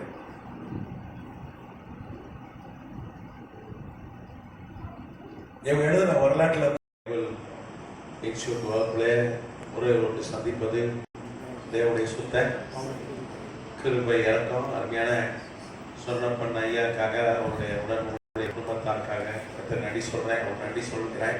அதுக்கு உங்களுடைய சபையார் எல்லாருக்கும் வந்திருக்கிற மாணாக்கர் எல்லாருக்கும் என்னுடைய நன்றியை தெரிவித்துக் கொள்கிறோம். நேரத்தெல்லாம் ஒதுக்கி சிரமப்பட்டு பிரயாசப்பட்டு வந்திருக்கீங்க. அதுக்கான பலனை கம்மியாகவே கத்தர் உங்களுக்கு கொடுப்பார். அல்லேலூயா. தலைவர் கிருபை என்றும் உள்ளது. நம்ம கடந்த வகுப்புல தலைமைத்துவம் அப்படின்னு சொல்லி ஒரு சில காரியங்களை ஆய்வு செய்யணும். தைரியம், ஒரு தலைவன் தைரியமா இருக்கணும் அப்படின்னு சொல்லி பார்த்தோம். தலைமை தைரியம் என்பது தலைமைத்துவக்கூடிய பண்பு. நீதிமான் சிங்கத்தை போல தைரியமா இருக்கிறான் என்று வேதம் சொல்லுது. மிகுந்த பலனை கொடுக்கிற தைரியத்தை விட்டு விடக்கூடாதுன்னு வேதம் சொல்லுது. நான் பயத்தின் ஆமையை உனக்கு நான் கொடுக்கல நான் சொல்றேன். தீமோத்தேயுக்கு போல் மூலமா எழுதும்போது தைரியம் ஒரு தலைமைத்துவ பண்பு என்று நாம் பார்த்தோம். இந்த பழைய ஏற்பாட்டுக்கும் புதிய ஒரு பெரிய கேப், 400 வருஷத்துக்கு மேலான ஒரு கேப் இருக்கிறது, ஒரு இடைவெளி இருக்கிறது. அது சிலர் என்ன சொல்றாங்க, அது டார்க் பீரியட் அப்படின்னு சொல்றாங்க. அதாவது இருளின் நாட்கள், இருளின் காலங்கள் சொல்றாங்க. ஏன்னா என்ன சொல்றாங்கன்னா, அன்னைக்கு ஊழியமே இல்லை, கர்த்தருடைய வார்த்தை இல்லை, அன்னைக்கு தீர்க்கதரிசிகள் இல்லை, ஊழியர்கள் இல்லை அப்படின்னு சொல்லி சிலர் சொல்றாங்க. இப்போ இந்த இடப்பட்ட காலத்துல என்ன நடந்ததுன்னு பைபிள்ல இல்லை, ஆனா வரலாற்றுல இருக்கிறது. பைபிள் இருக்கு, பைபிள் இல்லாம இல்லை. அதை நம்ம ஆய்வு செய்ய போகிறோம். அது சரியா நம்ம ஆய்வு செய்ய போகிறோம். அந்த பாடத்தின் பேர் வந்து ஹெர்மெட்டிக்ஸ்.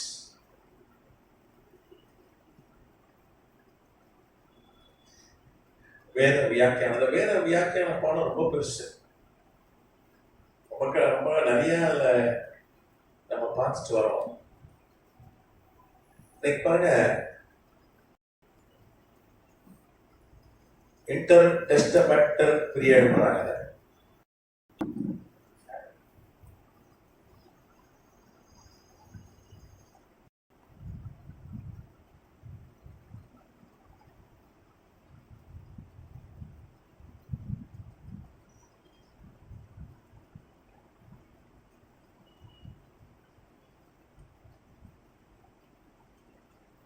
இரு ஏற்பாடுகள்.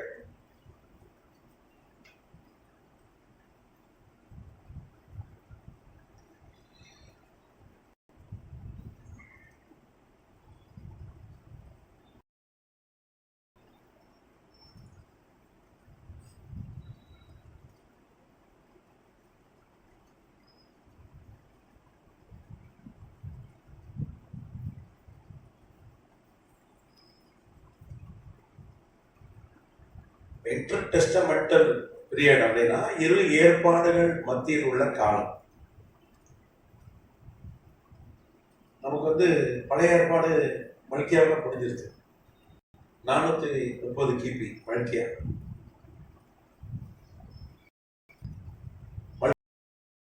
புஸ்தகம்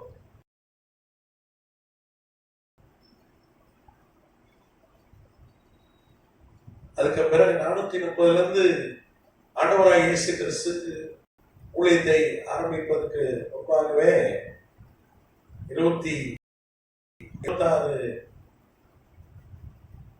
கிமுல யோவான் வந்துட்டாங்க.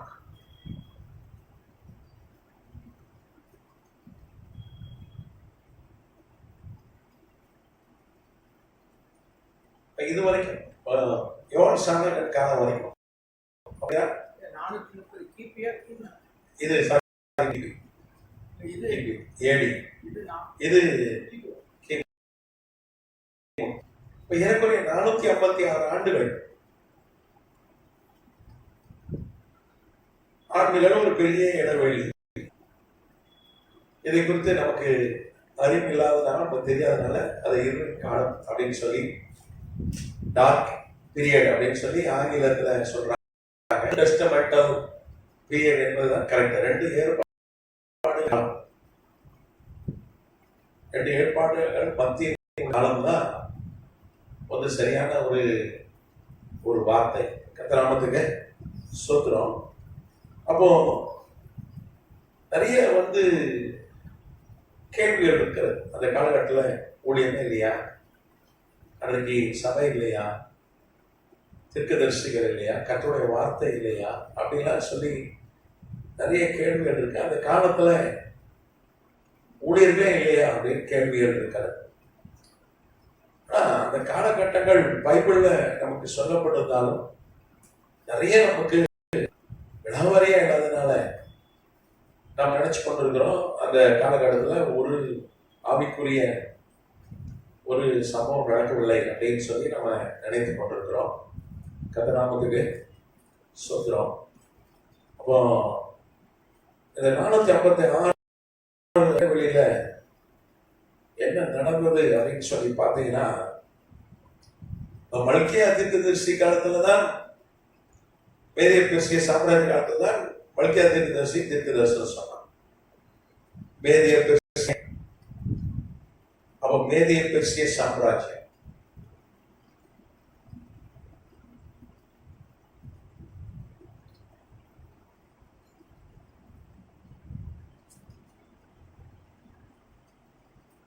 மேதிய பெர்சிய சாம்ராஜ்ய காலத்துலதான் மல்கியா அவன் தீர்க்கதரிசனம் சொன்னா. இந்த மேதிய பெர்சிய சாம்ராஜ்யம் பார்த்தீங்கன்னா 539 கிமு டு 332 கிமு வரைக்கும் இருந்தது. முன் கிறிஸ்து பிறக்கிறதுக்கு முன்னு அர்த்தம். கிறிஸ்து பிறக்கிறதுக்கு 332 வருஷத்துக்கு முன்னாடி, கிறிஸ்து பிறக்கிறதுக்கு ஒரு 530 வருஷத்துக்கு முன்னாடி அர்த்தம். கிமு பிசினா, புரியுதா? கிமுன்றது குறைஞ்சினே வரும். 539 அப்படியே குறைஞ்சிட்டு வரும். இப்ப நம்ம கிபில இருக்க கிறிஸ்து பின் அப்படின்னா நமக்கு ஏறிக்கிட்டே போகும். நான் சொல்றது புரியுதுன்னா உங்களுக்கு? சரி. இப்போ இந்த மேதிய பெர்சிய சாம்ராஜ்யம் அவர்கள் தான் வேண்டாம். அந்த சாம்ராஜ்ய காலத்துல எல்லாம் ஊழியத்துக்கு சாதகமாக இருந்தது, யூத மதத்துக்கு எல்லாம் சாதகமாக இருந்தது. நாம் ஏற்கனவே நாம் பார்த்தோம், இந்த சாம்ராஜ்யத்தினுடைய சாபகர் யாரு? கோரேஷ்.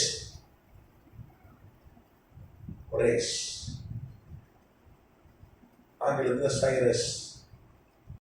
அவன் ஒரு ஊழியக்காரனாக இருந்தான், ரட்சிக்கப்பட்டவனாக இருந்தான். ஆண்டவரே சொல்றான், என் மேய்ப்பனவன், என்னால் அபிஷேகம் பண்ணப்பட்டான்னு சொல்றான். அவனை குறித்த தீர்க்க தரிசனம் ஏசாயா 45ஆம் அதிகாரத்தில் இருக்கிறது. நம்ம ஏற்கனவே ஆய்வு செஞ்சிருக்கிறோம்.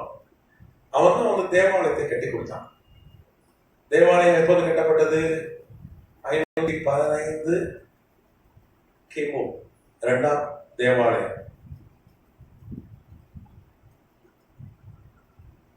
அதுக்கு தரியு என்கிற ஒரு அரசன் தான், அவன் காலத்துலதான் கட்டி முடிக்கப்பட்டது. அவன் உதவி செய்தான். அப்புறம் எஸ்தர் மகாராணி, ஒரு கிறிஸ்துவ மகாராணி இறங்கினான். அப்புறம் ஆகாஷ்வேரன் ராஜாவும் கிறிஸ்தவன் மாறிட்டான் என்று வரலாறு சொல்லுது. அதுக்கப்புறம் அர்த்தசஷ்டா அவன் தான் என்ன பண்ணான்? எஸ்ராவை அனுப்பி மறுபடியும் எருசலேம்ல யூதர்கள் போய் குடியேறும்படி என்ன பண்ணான்? மறுபடியும் அவன் தான் கட்டளை கொடுத்தான். 456 கிமுல முதல் ஆலயா டைரஸ்பரான்னு சொல்லலாம். அது யூத ஜனங்கள் தேசத்துக்கு திரும்பினார்கள்.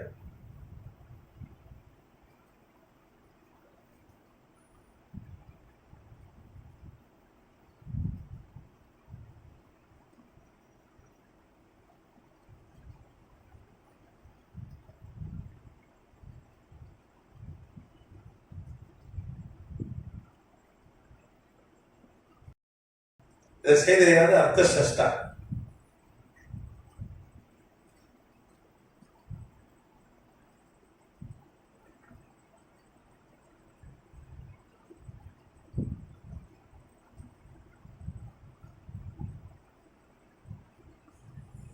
மேதிய பேசிய அரசன் யாருமே நம்ம ஏற்கனவே பார்த்தோம். எஸ்தருடைய 2வது மகன், எஸ்தர் மகானுடைய 2வது மகன் அவன் குடியேற்றினார்.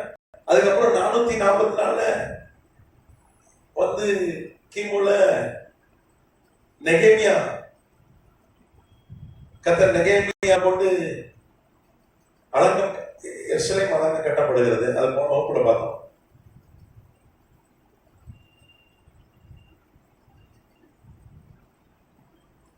கோட்டை கட்டி இவங்க அர்த்தசஷ்டா அதை செய்யறான். கிறிஸ்தவர்களுக்கு சாதகமாய், யூதர்களுக்கு சாதகமாய், யூத மதத்துக்கு சாதகமாய் ராஜா வேதிய பேசிய சாம்ராஜ்யம் இருந்தது. நிறைய கிறிஸ்தவ அரசர்கள் இருந்தார். அதை தோற்றுவித்தவனே ஒரு ஊழியக்காரன் தான், ஒரு மெய்ப்பன் தான், கர்த்தரால் அபிஷேகம் பண்ணப்பட்டவன் தான். அப்போ அது அந்த ஆளுகை பார்த்தீங்கன்னா 332 வரைக்கும் இருக்கு. அந்த ஆளுகை கடைசி அரசன் தரியு. அதுல 332 கிமு கடைசி அரசன் தரியு, டேரியஸ் அவன் பேரு. அவன் காலத்துலதான் அலெக்சாண்டர் மாமன்னர் அலெக்சாண்டர், கிரேக்க சாம்ராஜ்யம்.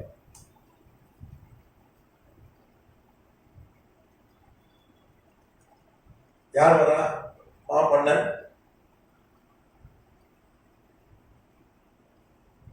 அலெக்சாண்டர்.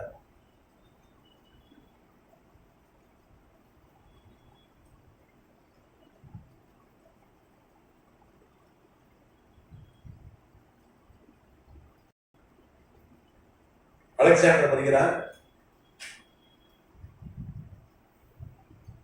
அவன் அலெக்சாண்டர் வந்து யூதர்களுக்கு எந்த தீங்கும் செய்யல.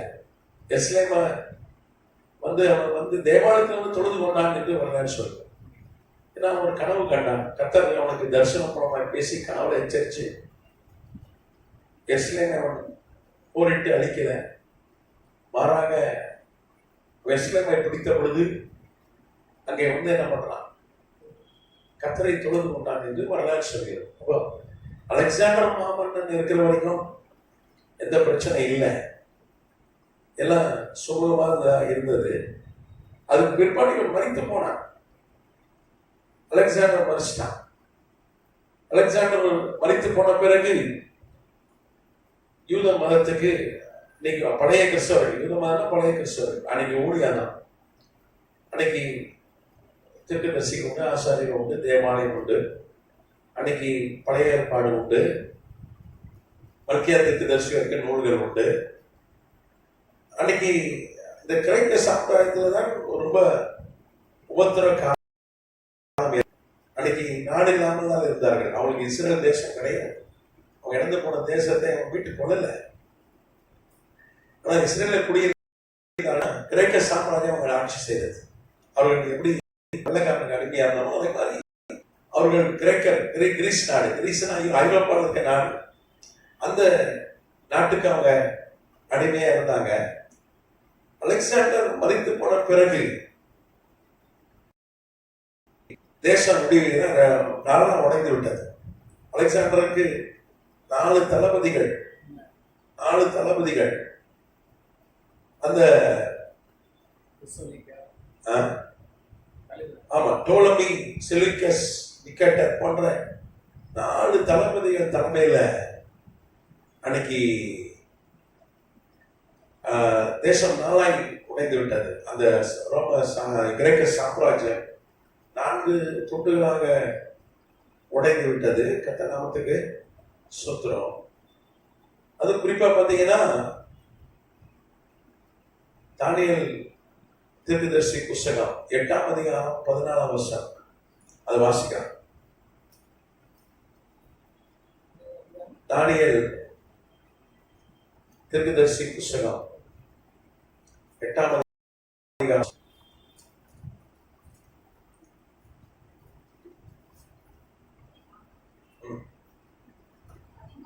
ஆமா, அவன் என்னை நோக்கி 2300 ராப்பகல் செல்லும் வரைக்கும் இருக்கும் தீர்ப்பின் பரிசுத்த ஸ்தலம் சுத்திகரிக்கப்படும் என்றார். 2300 நாட்கள். அதுக்கு முதல்ல வசவாசிங்க.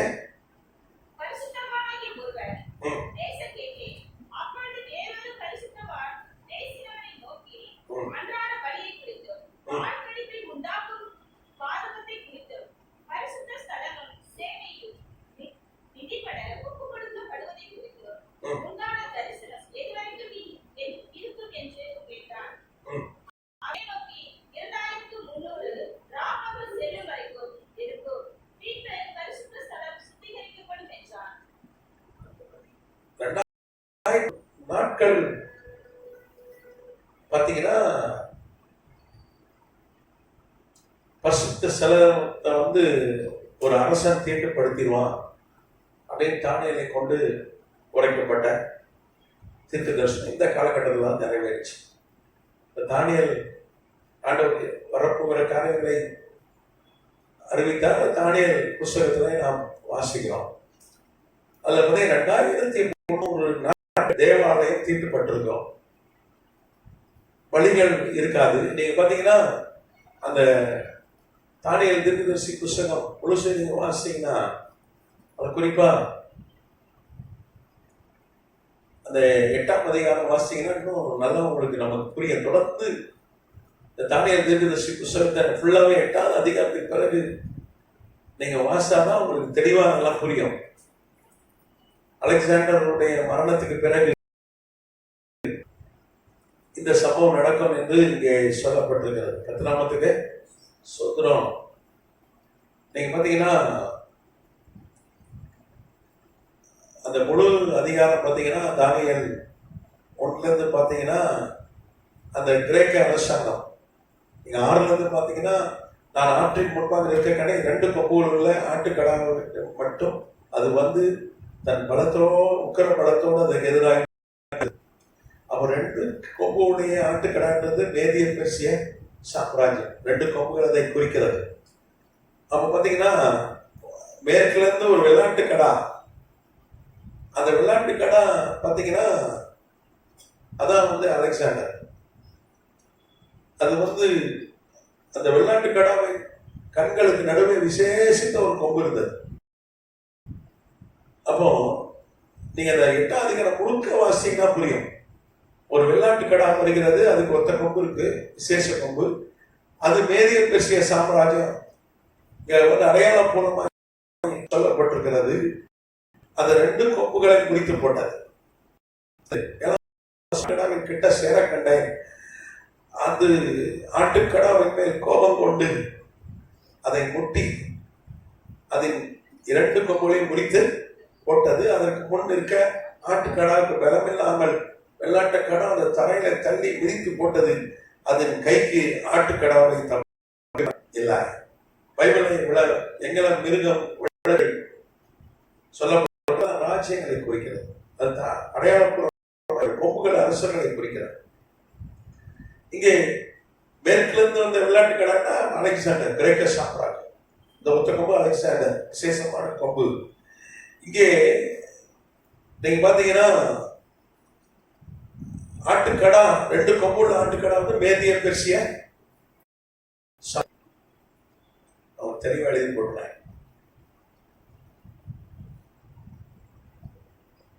தொடர்ந்து தானியேல் 1 வாசிங்கன்னா நமக்கு இது தெளிவா தெரியும்.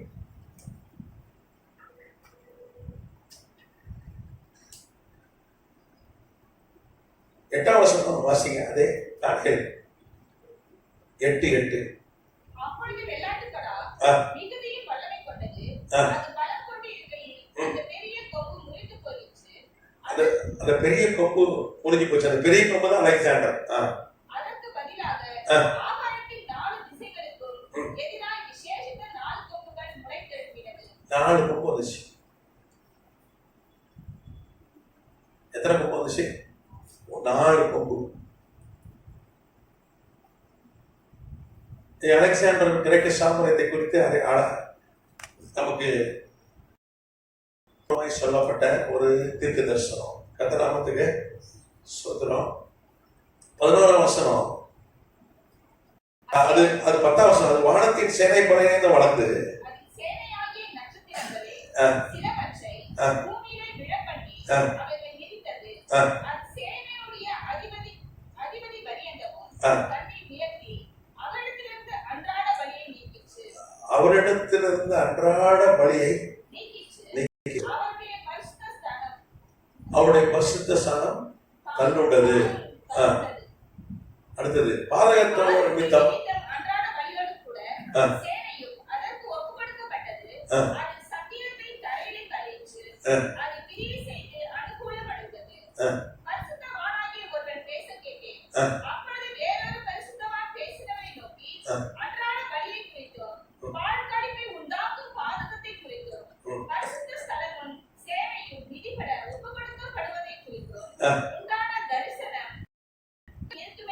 போதும். அதான் 2300 லாப்பகல் என்று சொல்லப்படும். இங்க பாருங்க, கிரேக்க சாம்ராஜ்யத்திலிருந்து வருகிற அலெக்சாண்டர் மறித்து போகிறார். ஒரு கொம்பு முறிக்கப்பட்டவுடனே 4 கொம்புகள் முளைக்கிறதுன்னு வேதம் சொல்லுது. அவருடைய வரலாறு பார்த்தீங்கன்னா நம்ம படிச்சதுதான், நம்ம புஸ்தகத்துல படிச்சிருக்கோம். வந்து செலிகஸ், நிக்கட்டர், டோலமி போன்ற ஒரு 4 தளபதிகள் இருந்தார்கள். அலெக்சாண்டர் மாமான உலகத்தையே ஜெயிச்சான். அவர்கள் 4 பாகங்களாக பிரிச்சு என்ன பண்ணாங்க, அவன் ராஜா வைத்தான்.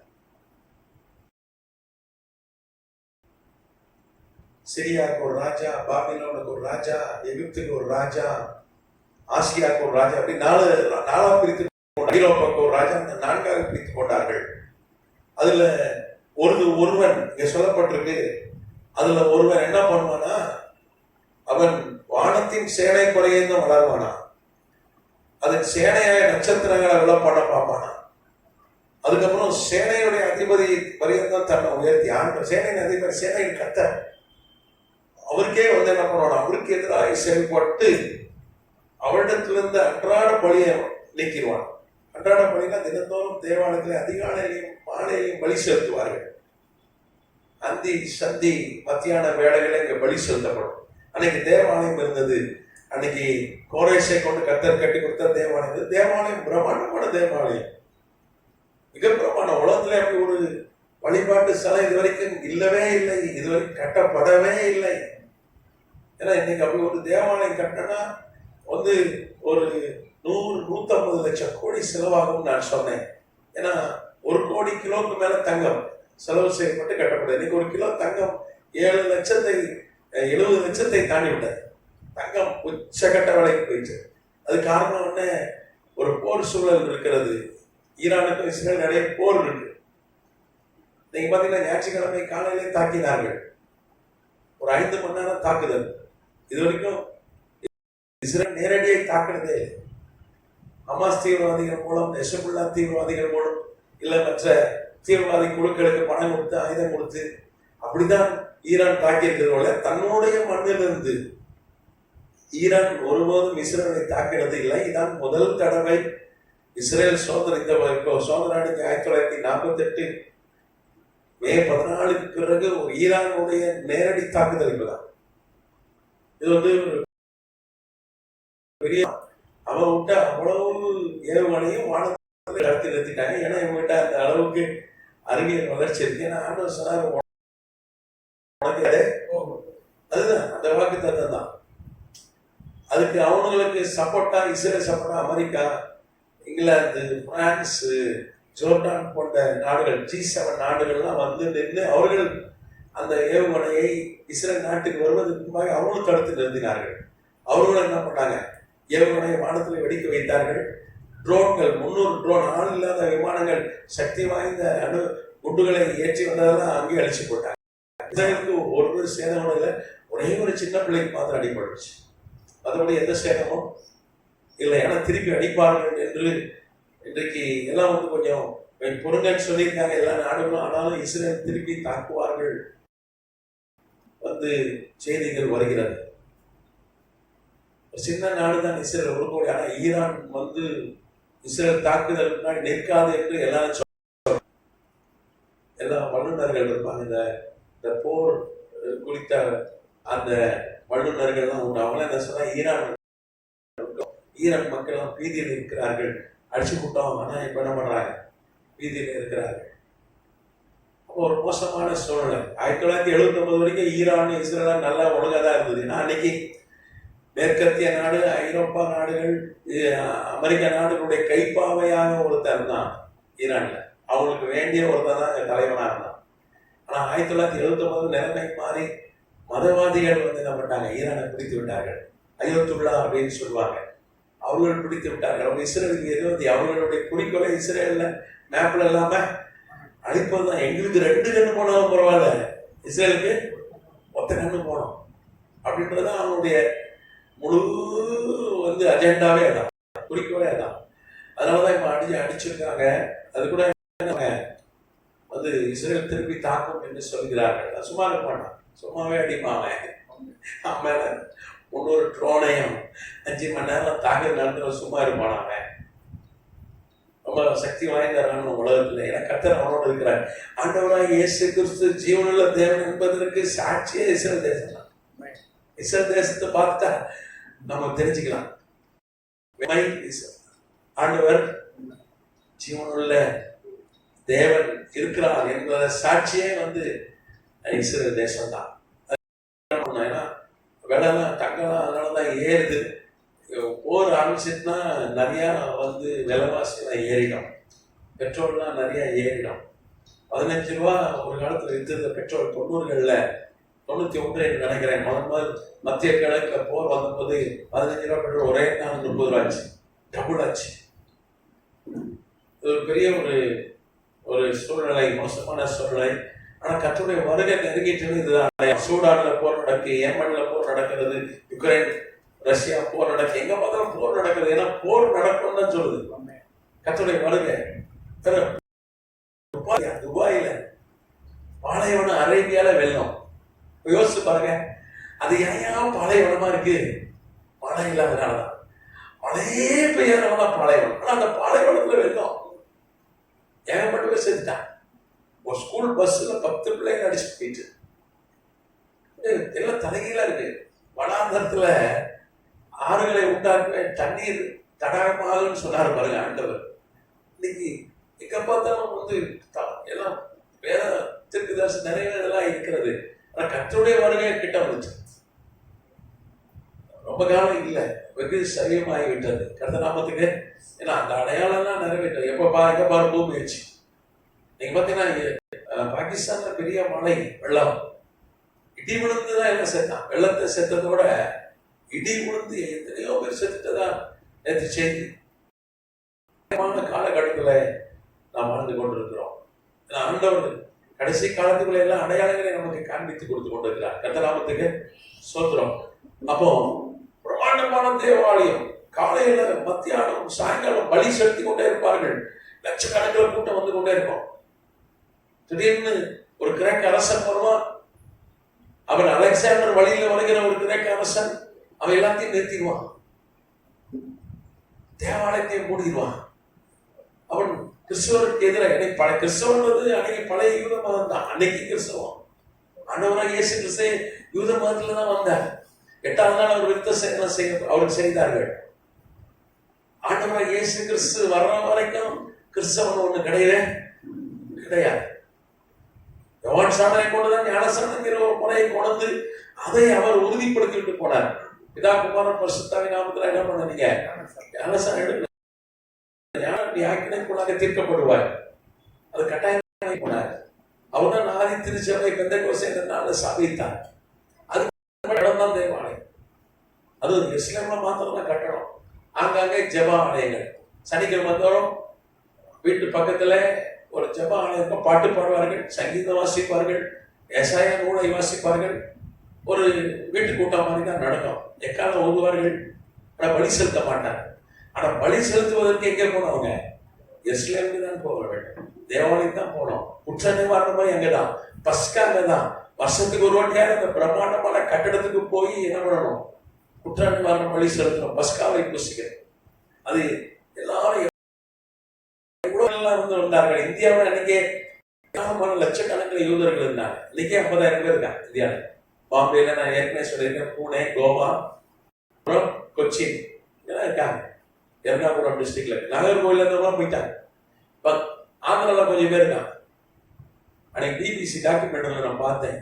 ஆந்திரா யூதர்கள் என்னோட கருப்பா இருக்கான். நான் தான் கருப்பா இருக்கேன்னா என்னோட யூதன் கருப்பா இருக்கான். பொதுவாக யூதர்கள் செக்க இங்க வந்து மிக்ஸ் ஆகிட்டு. ஆனா எவரே மொழி பேசுறான், லுங்கி தான் கட்டியிருக்கான். நம்மள மாதிரி அவன் நம்மள மாதிரிதான் இருக்கான். ஆனா அவன் யூதன். அவன் நாங்க இஸ்ரேலுக்கு போடுறான். அவன் சும்மா உள்ள சேர்க்க மாட்டான், மரபணு டெஸ்ட் பண்ணுவான். ஏன்னா அவன் வந்து யாக்கோபுடைய பிள்ளைகளை 12 கோத்திர பிதாக்களுடைய மரபணு வச்சிருக்கான். டிஎன்ஏ டெஸ்ட் பண்ணுவான். நானும் யூதன்னு போய் நின்று சேர்க்க மாட்டான், டிஎன்ஏ டெஸ்ட் பண்ணுவான். மேட்ச் ஆச்சுன்னா மேட்ச் ஆகும். அது 12 கோத்திர பிதாக்கள் இருக்காங்க பாருங்க, அவங்க டிஎன்ஓட மேட்ச் பண்ணதான் உள்ள சேர்ப்பான், இல்லைன்னா சேர்க்க மாட்டான். அவன் பயங்கரமா டெக்னிக்கலா தான் என்ன செய்யறான். இப்போ நாங்கள் அனுப்பிச்சிட்டு காத்திருக்கோம் அப்படின்னு சொல்றாங்க. நாங்கள் சீக்கிரம் போயிடுவோம்ன்றாங்க. அப்போ இந்த பிரமாண்ட தேவாலயத்தை ஒருத்தன் மூடிட்டான். அது எப்போ நடந்ததுன்னா, இந்த தீர்க்கதரிசனம் 539 தானியேலை கொண்டு சொல்லப்பட்ட உரைக்கப்பட்ட ஒரு தீர்க்கதரிசனம் 539 BC.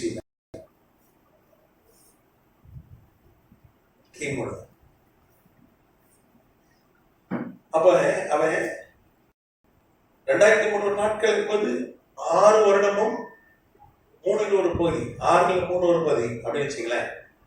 அப்போ அத்தனை வருடம் 6 வருடத்துக்கு மேல அவன் தேவாலயத்தை தீட்டுப்படுத்தி விடுவான், அவன் பலியை நிறுத்திடுவான்னு சொல்லி இங்கே தீர்க்கதரிசனம். அப்போ இந்த காலகட்டத்துல மல்கியாவுக்கு பிறகு, தீர்க்கதரிசிக்கு பிறகு இது நடந்த ஒரு சம்பவமா இருக்கிறது. கர்த்தநாமத்துக்கு ஸ்தோத்திரம். அதுவும் பார்த்தீங்கன்னா இது செப்டம்பர் மாதம்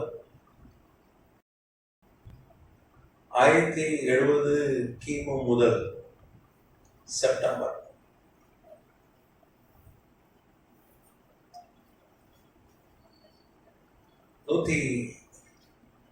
டிசம்பர்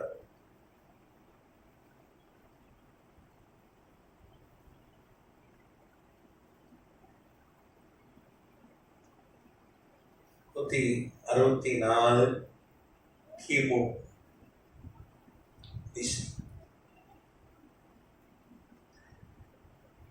வரைக்கும் இந்த தேவனுடைய ஆலயத்துல பரிசுத்த ஸ்தலத்துல பலி செலுத்த நிறுத்தப்பட்டதுன்னு சொல்லி வரலாறு சொல்லுது. கர்த்தர் சொத்துறோம். நீங்க பாத்தீங்கன்னா ஆன்டியோகஸ் 4 என்கிற ஒரு அரசன் வரான், சிறிய அரசன் வரான். அவன் ஆன்டிகஸ் அவன் வந்து செலிக்கஸ் என்கிற அந்த தளபதி வம்சத்துல வந்தவன். நாளா பிரிஞ்சுட்டு நான் சொன்னேன், சிரியா, ஈஜிப்து, பாபிலோன், ஐரோப்பா நாளா உடஞ்சிட்டு. 4 கிரேக்க சாம்ராஜ்யம் தான், கிரேக்கருக்கு சாம்ராஜ்யம் தான். அதுல ஆன்டியோகஸ்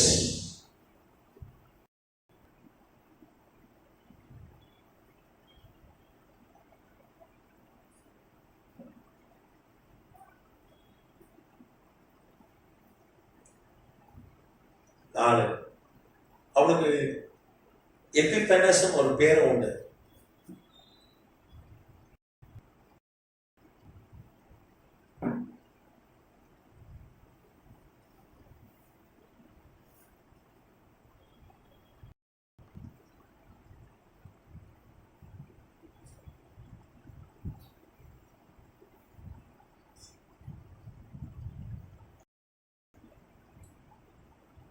நான்காம் ஆன்டியோகஸ்.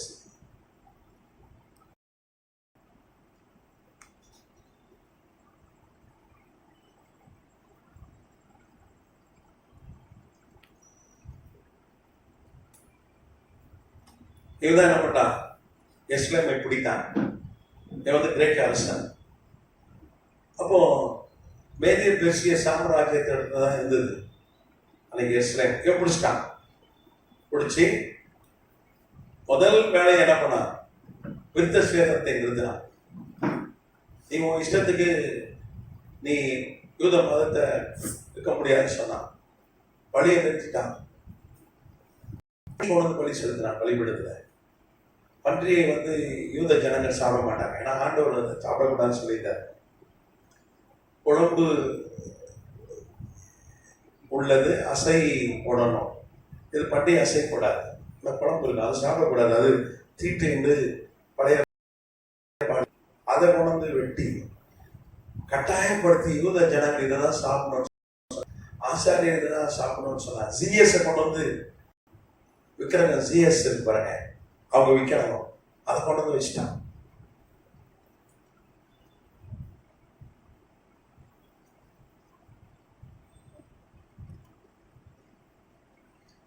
இது போட்டோ எடுத்துக்க, நான் எழுதி போடுறேன். போட்டோ எடுத்துக்கிட்டீங்களா? பலிட்டான். ஆசாரியர்கள் சாப்பிடும்படி கழுத்துல கத்தி வச்சு சாப்பிடும்படி செய்தான். தேவாலயத்தில் இருக்கிற பொக்கிஷத்தெல்லாம் எடுத்துட்டான். தங்கம் பொக்கிஷங்கள்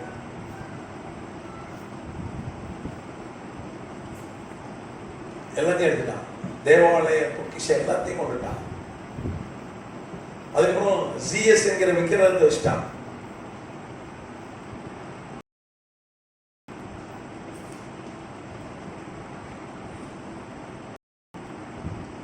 இது ஒரு ஜிஎஸ் வந்து கிரேக்க விக்கிரகம், அவர்கள் வணங்கின விக்கிரகம். அதை கொண்டு போய் வச்சுட்டான்.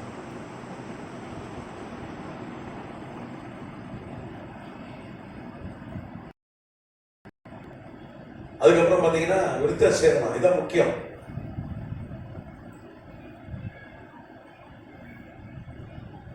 இன்னைக்கு எப்படி ஞானஸ்தானம் எப்படி முக்கியமோ, சபையினுடைய அடிப்படையே ஞானஸ்தானமோ, அதே மாதிரி விருத்த சேதனம் தான்.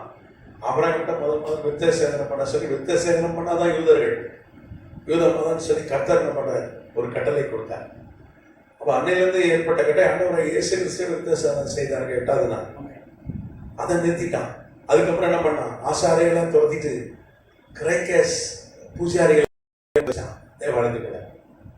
அப்போ 2300 நாட்கள் தேவாலயத்தை என்ன பண்ணான், தீட்டுப்படுத்தினான். 100 நாட்கள் தேவாலயம் தீட்டுப்பட்டு போய்விட்டது. கர்த்தர் நாமத்துக்கு ஸ்தோத்திரம். அப்போ கர்த்தர் பாருங்க, அன்னைக்கு யூதர்கள் இருந்தார்கள். நாம் சொல்றோம் டார்க் ஏஜஸ் என்று சொல்கிறோம். அன்னைக்கு ஆவிக்குரிய நிலைமை சரியில்லைன்னு நம்ம பொதுவாக சொல்றோம். ஆனால் அன்னைக்கும் பக்தி உள்ள வைராக்கியம் உள்ள யூதர்கள் அன்னைக்கு இருந்தாங்க. கர்த்தநாமத்துக்கு ஸ்தோத்திரம். அதுல குறிப்பா பார்த்தீங்கன்னா அன்னைக்கு அப்படின்னு ஒரு பிரதான ஆசிரியர் இருந்தான்.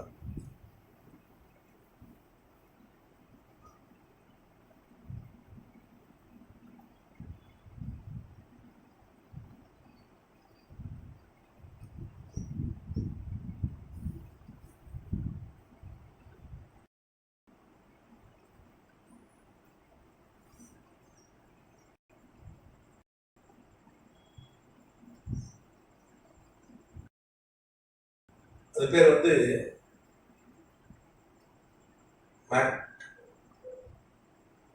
மேக்காபியன் புரட்சி.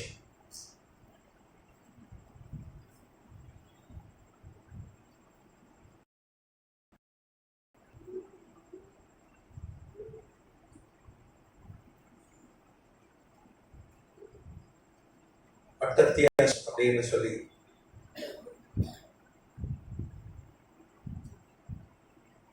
பிரதான ஆசாரியர்.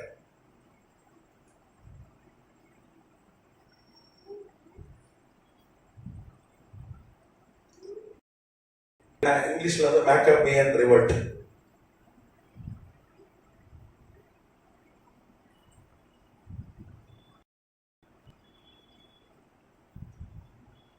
அவருடைய மகன் பேர் மேக்கபியஸ், ஜூடாஸ் மேக்கபியஸ்.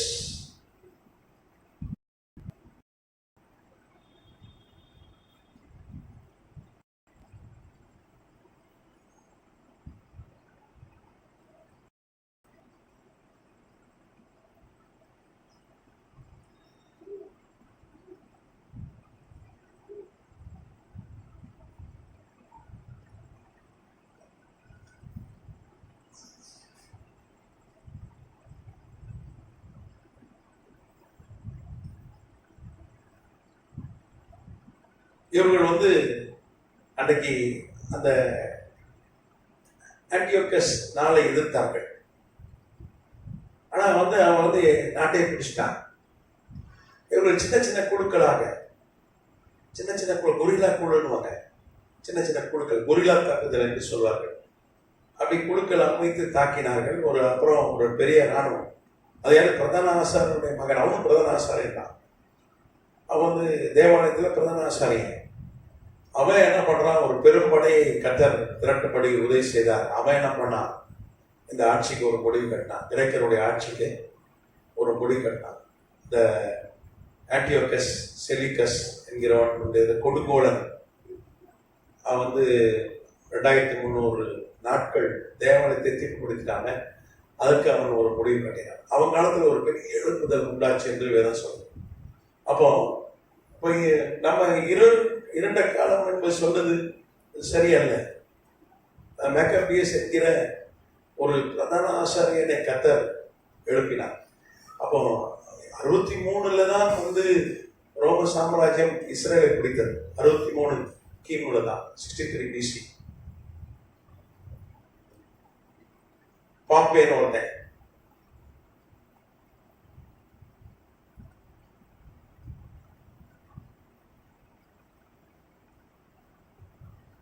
இதுதான் ரோம சாம்ராஜ்யம்.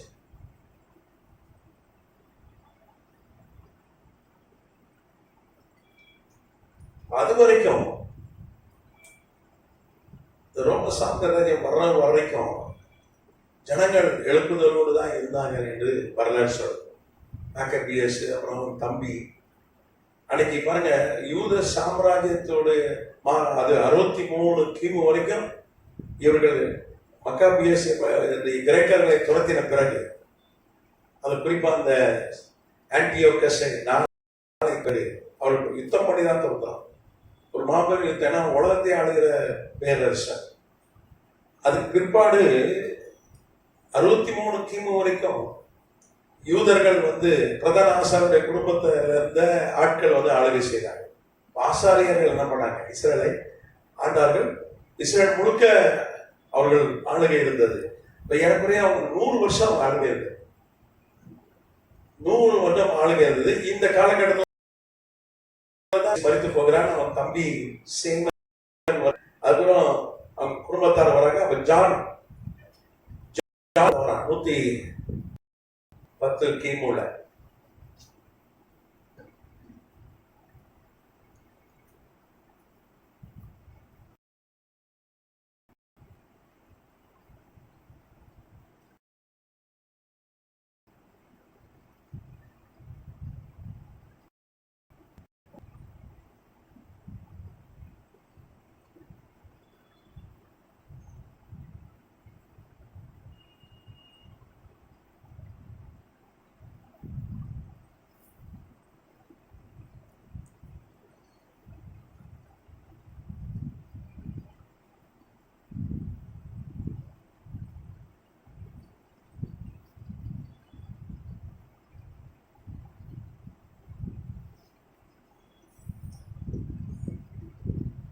ஜோனத்தான் என்கிற இந்த மேக்கபி உடைய சகோதரனுடைய மகன். அவன் அவன் காலத்துல பெரிய எழுப்புதல் உண்டாச்சுன்னு வரலாறு சொல்லுது.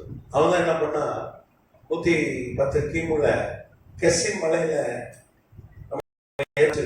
சம்பளத்தை என்ன பண்றான், நெகேமியா காலத்துல தன்னுடைய மகளுக்கு பிரதான ஆசாரனுடைய மகனை வந்து திருமணம் செய்து வைக்கிறான். ஒரு பிரதான ஆசாரனை, ஒரு ஆசாரனை யூத பெண் அல்லாம எந்த பெண்ணையும் கட்டவே கூடாது.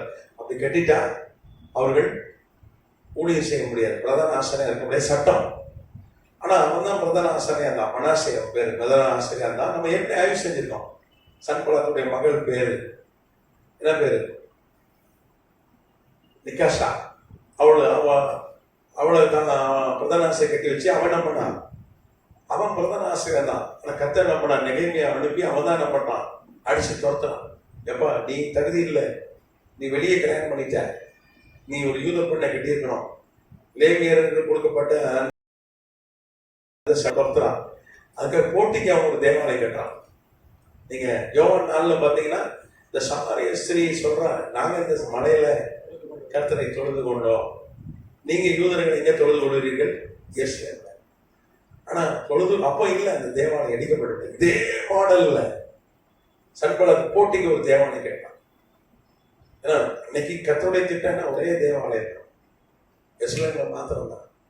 வேறொரு தேவாலயத்தை கட்டி கொடுக்கவே இல்லை. ஆனா தேவ திட்டத்துக்கு மாறாக இந்த சமாரியன் ஆகிய சன்பலத் அவன் என்ன பண்றான், என் மருமகன் நீங்க துரத்திட்டீங்க, என் மருமகனை நான் பிரதான ஆசை நாக்க போறேன்னு சொல்லி அங்க ஒரு தேவாலயத்தை அவன் இதே மாடல்ல கட்டி 445 கிமுல கட்டுறான். 445 BC-ல 444 கிமுல கட்ட ஆரம்பிச்சு தன் மருமகன் மனாசேவை அதுல வந்து பிரதான ஆசாரம் வைக்கிறான். அந்த தேவாலயத்தை ஜான் ஹிர்கேனஸ் தான் இடிக்கிறான். அவன் போய் இடிச்சு போடுறான். இது வந்து கர்த்தருக்கு விரோதமானது. தேவனுடைய திட்டம் ஒரே அன்னைக்கு அப்படிதான். ஏற்பாட்டு காலத்துலாம் பிதாவை தொழுது கொள்ளும், எங்கும் தொழுது கொள்ளும் காலம் வரும். கட்டணம் தேவாலயம் அல்ல, நீங்க தான் தேவாலயம். 1 கொரிந்தியர் 3:16. அப்ப அன்னைக்கு ஒரு தேவாலயம் தான் கர்த்தருடைய திட்டம். அப்ப இந்த ஜான் ஹிர்கேனஸ் ஒரு ஆசாரியர், பிரதான ஆசாரியர் நீங்க. ஆனா ராஜா ஞாபகம் தான், இஸ்ரேல் சமஸ்த இஸ்ரேல் ஆண்டவன் இவன் கெர்சிம் மலையில இருக்கிற அந்த தேவாலயத்தை எல்லாம் அடிச்சான். அப்போ அன்றைக்கு வந்து ஜனங்கள் ஆவிக்குரிய நிலையில கரெக்டா தான் இருந்திருக்கிறாங்க. அன்னைக்கு எழுப்புதல் இருக்கதான் செஞ்சது. கர்த்தர் மெக்கபியேசை கொண்டு எழுப்புதலை உண்டாக்குகிறார். ஜான் ஒரு ரட்சகரை கர்த்தர் எழுப்புறார். ஆனா அதெல்லாம் பைபிள்ல நிறைய இல்லை. இப்போ இந்த மேக்கபியஸ் குறித்து அடையாளப்பூர்வமாய் சொல்லப்பட்டிருக்கு. ஜான் ஹிர்கேனஸ் குறித்து அடையாளப்பூர்வமாய் தானியேல் 8ஆம் அதிகாரத்துல நாம் வாசித்தோம். அப்ப இந்த இடைப்பட்ட காலத்துல இந்த சம்பவங்கள்லாம் நடந்தது. அது மாத்திரம் இல்ல, நீங்க பாத்தீங்கன்னா ஆண்டவர் இயேசு கிறிஸ்துவை கையில தூக்கி 8ஆம் ஒருத்தர் லூக்கா 2ஆம் அதிகாரத்துல தூக்கி அவரு ஜெபம் பண்றாரு, ஆசீர்வதிக்கிறாரு, தீர்க்கதரிசனம் சொல்றாரு.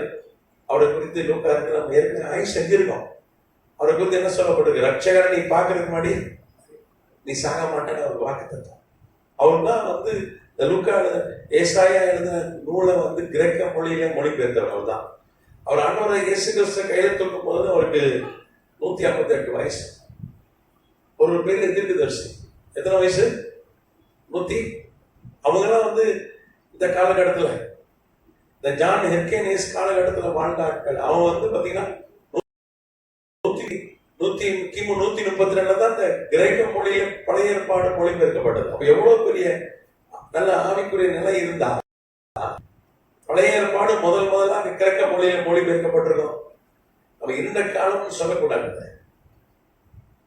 நமக்கு டைம் ஆச்சு. மற்ற காரியங்கள்லாம் அடுத்து இது கொஞ்சம் வந்து தவறானு சொல்லப்படுகிறது.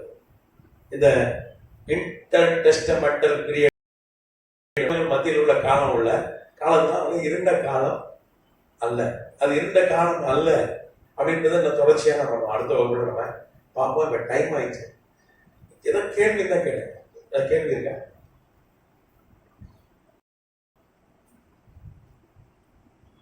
புரிஞ்சுதா? 2 காரணத்துக்காக கேள்வி இருக்காங்க. ஒண்ணு நல்லா புரிஞ்சா கேள்வி இருக்காது, ஒண்ணு புரியல கேள்வி. இது என்ன ரகம் தெரியல.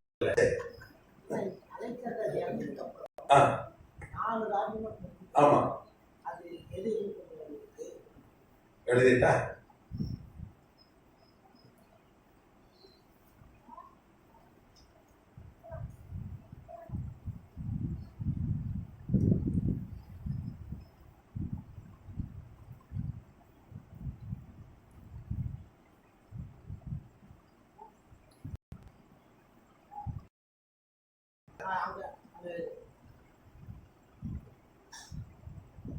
அலெக்சாண்டர் பாத்தீங்கன்னா 123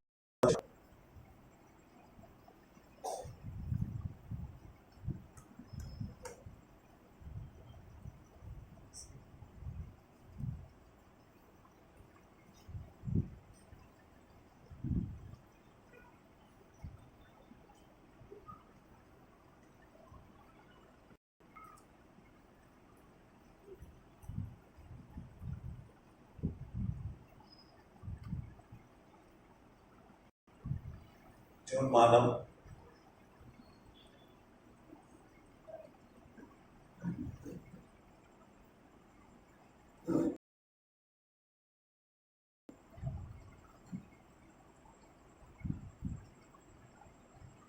வாசிப்பேரா அவனுடைய தளபதிகள் அதை பார்த்தீங்கன்னா டோலமி,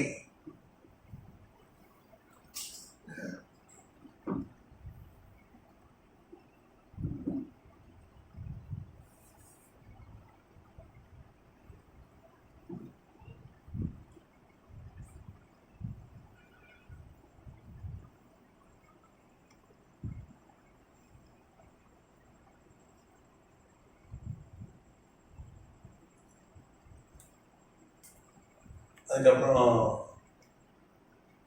செலிகஸ்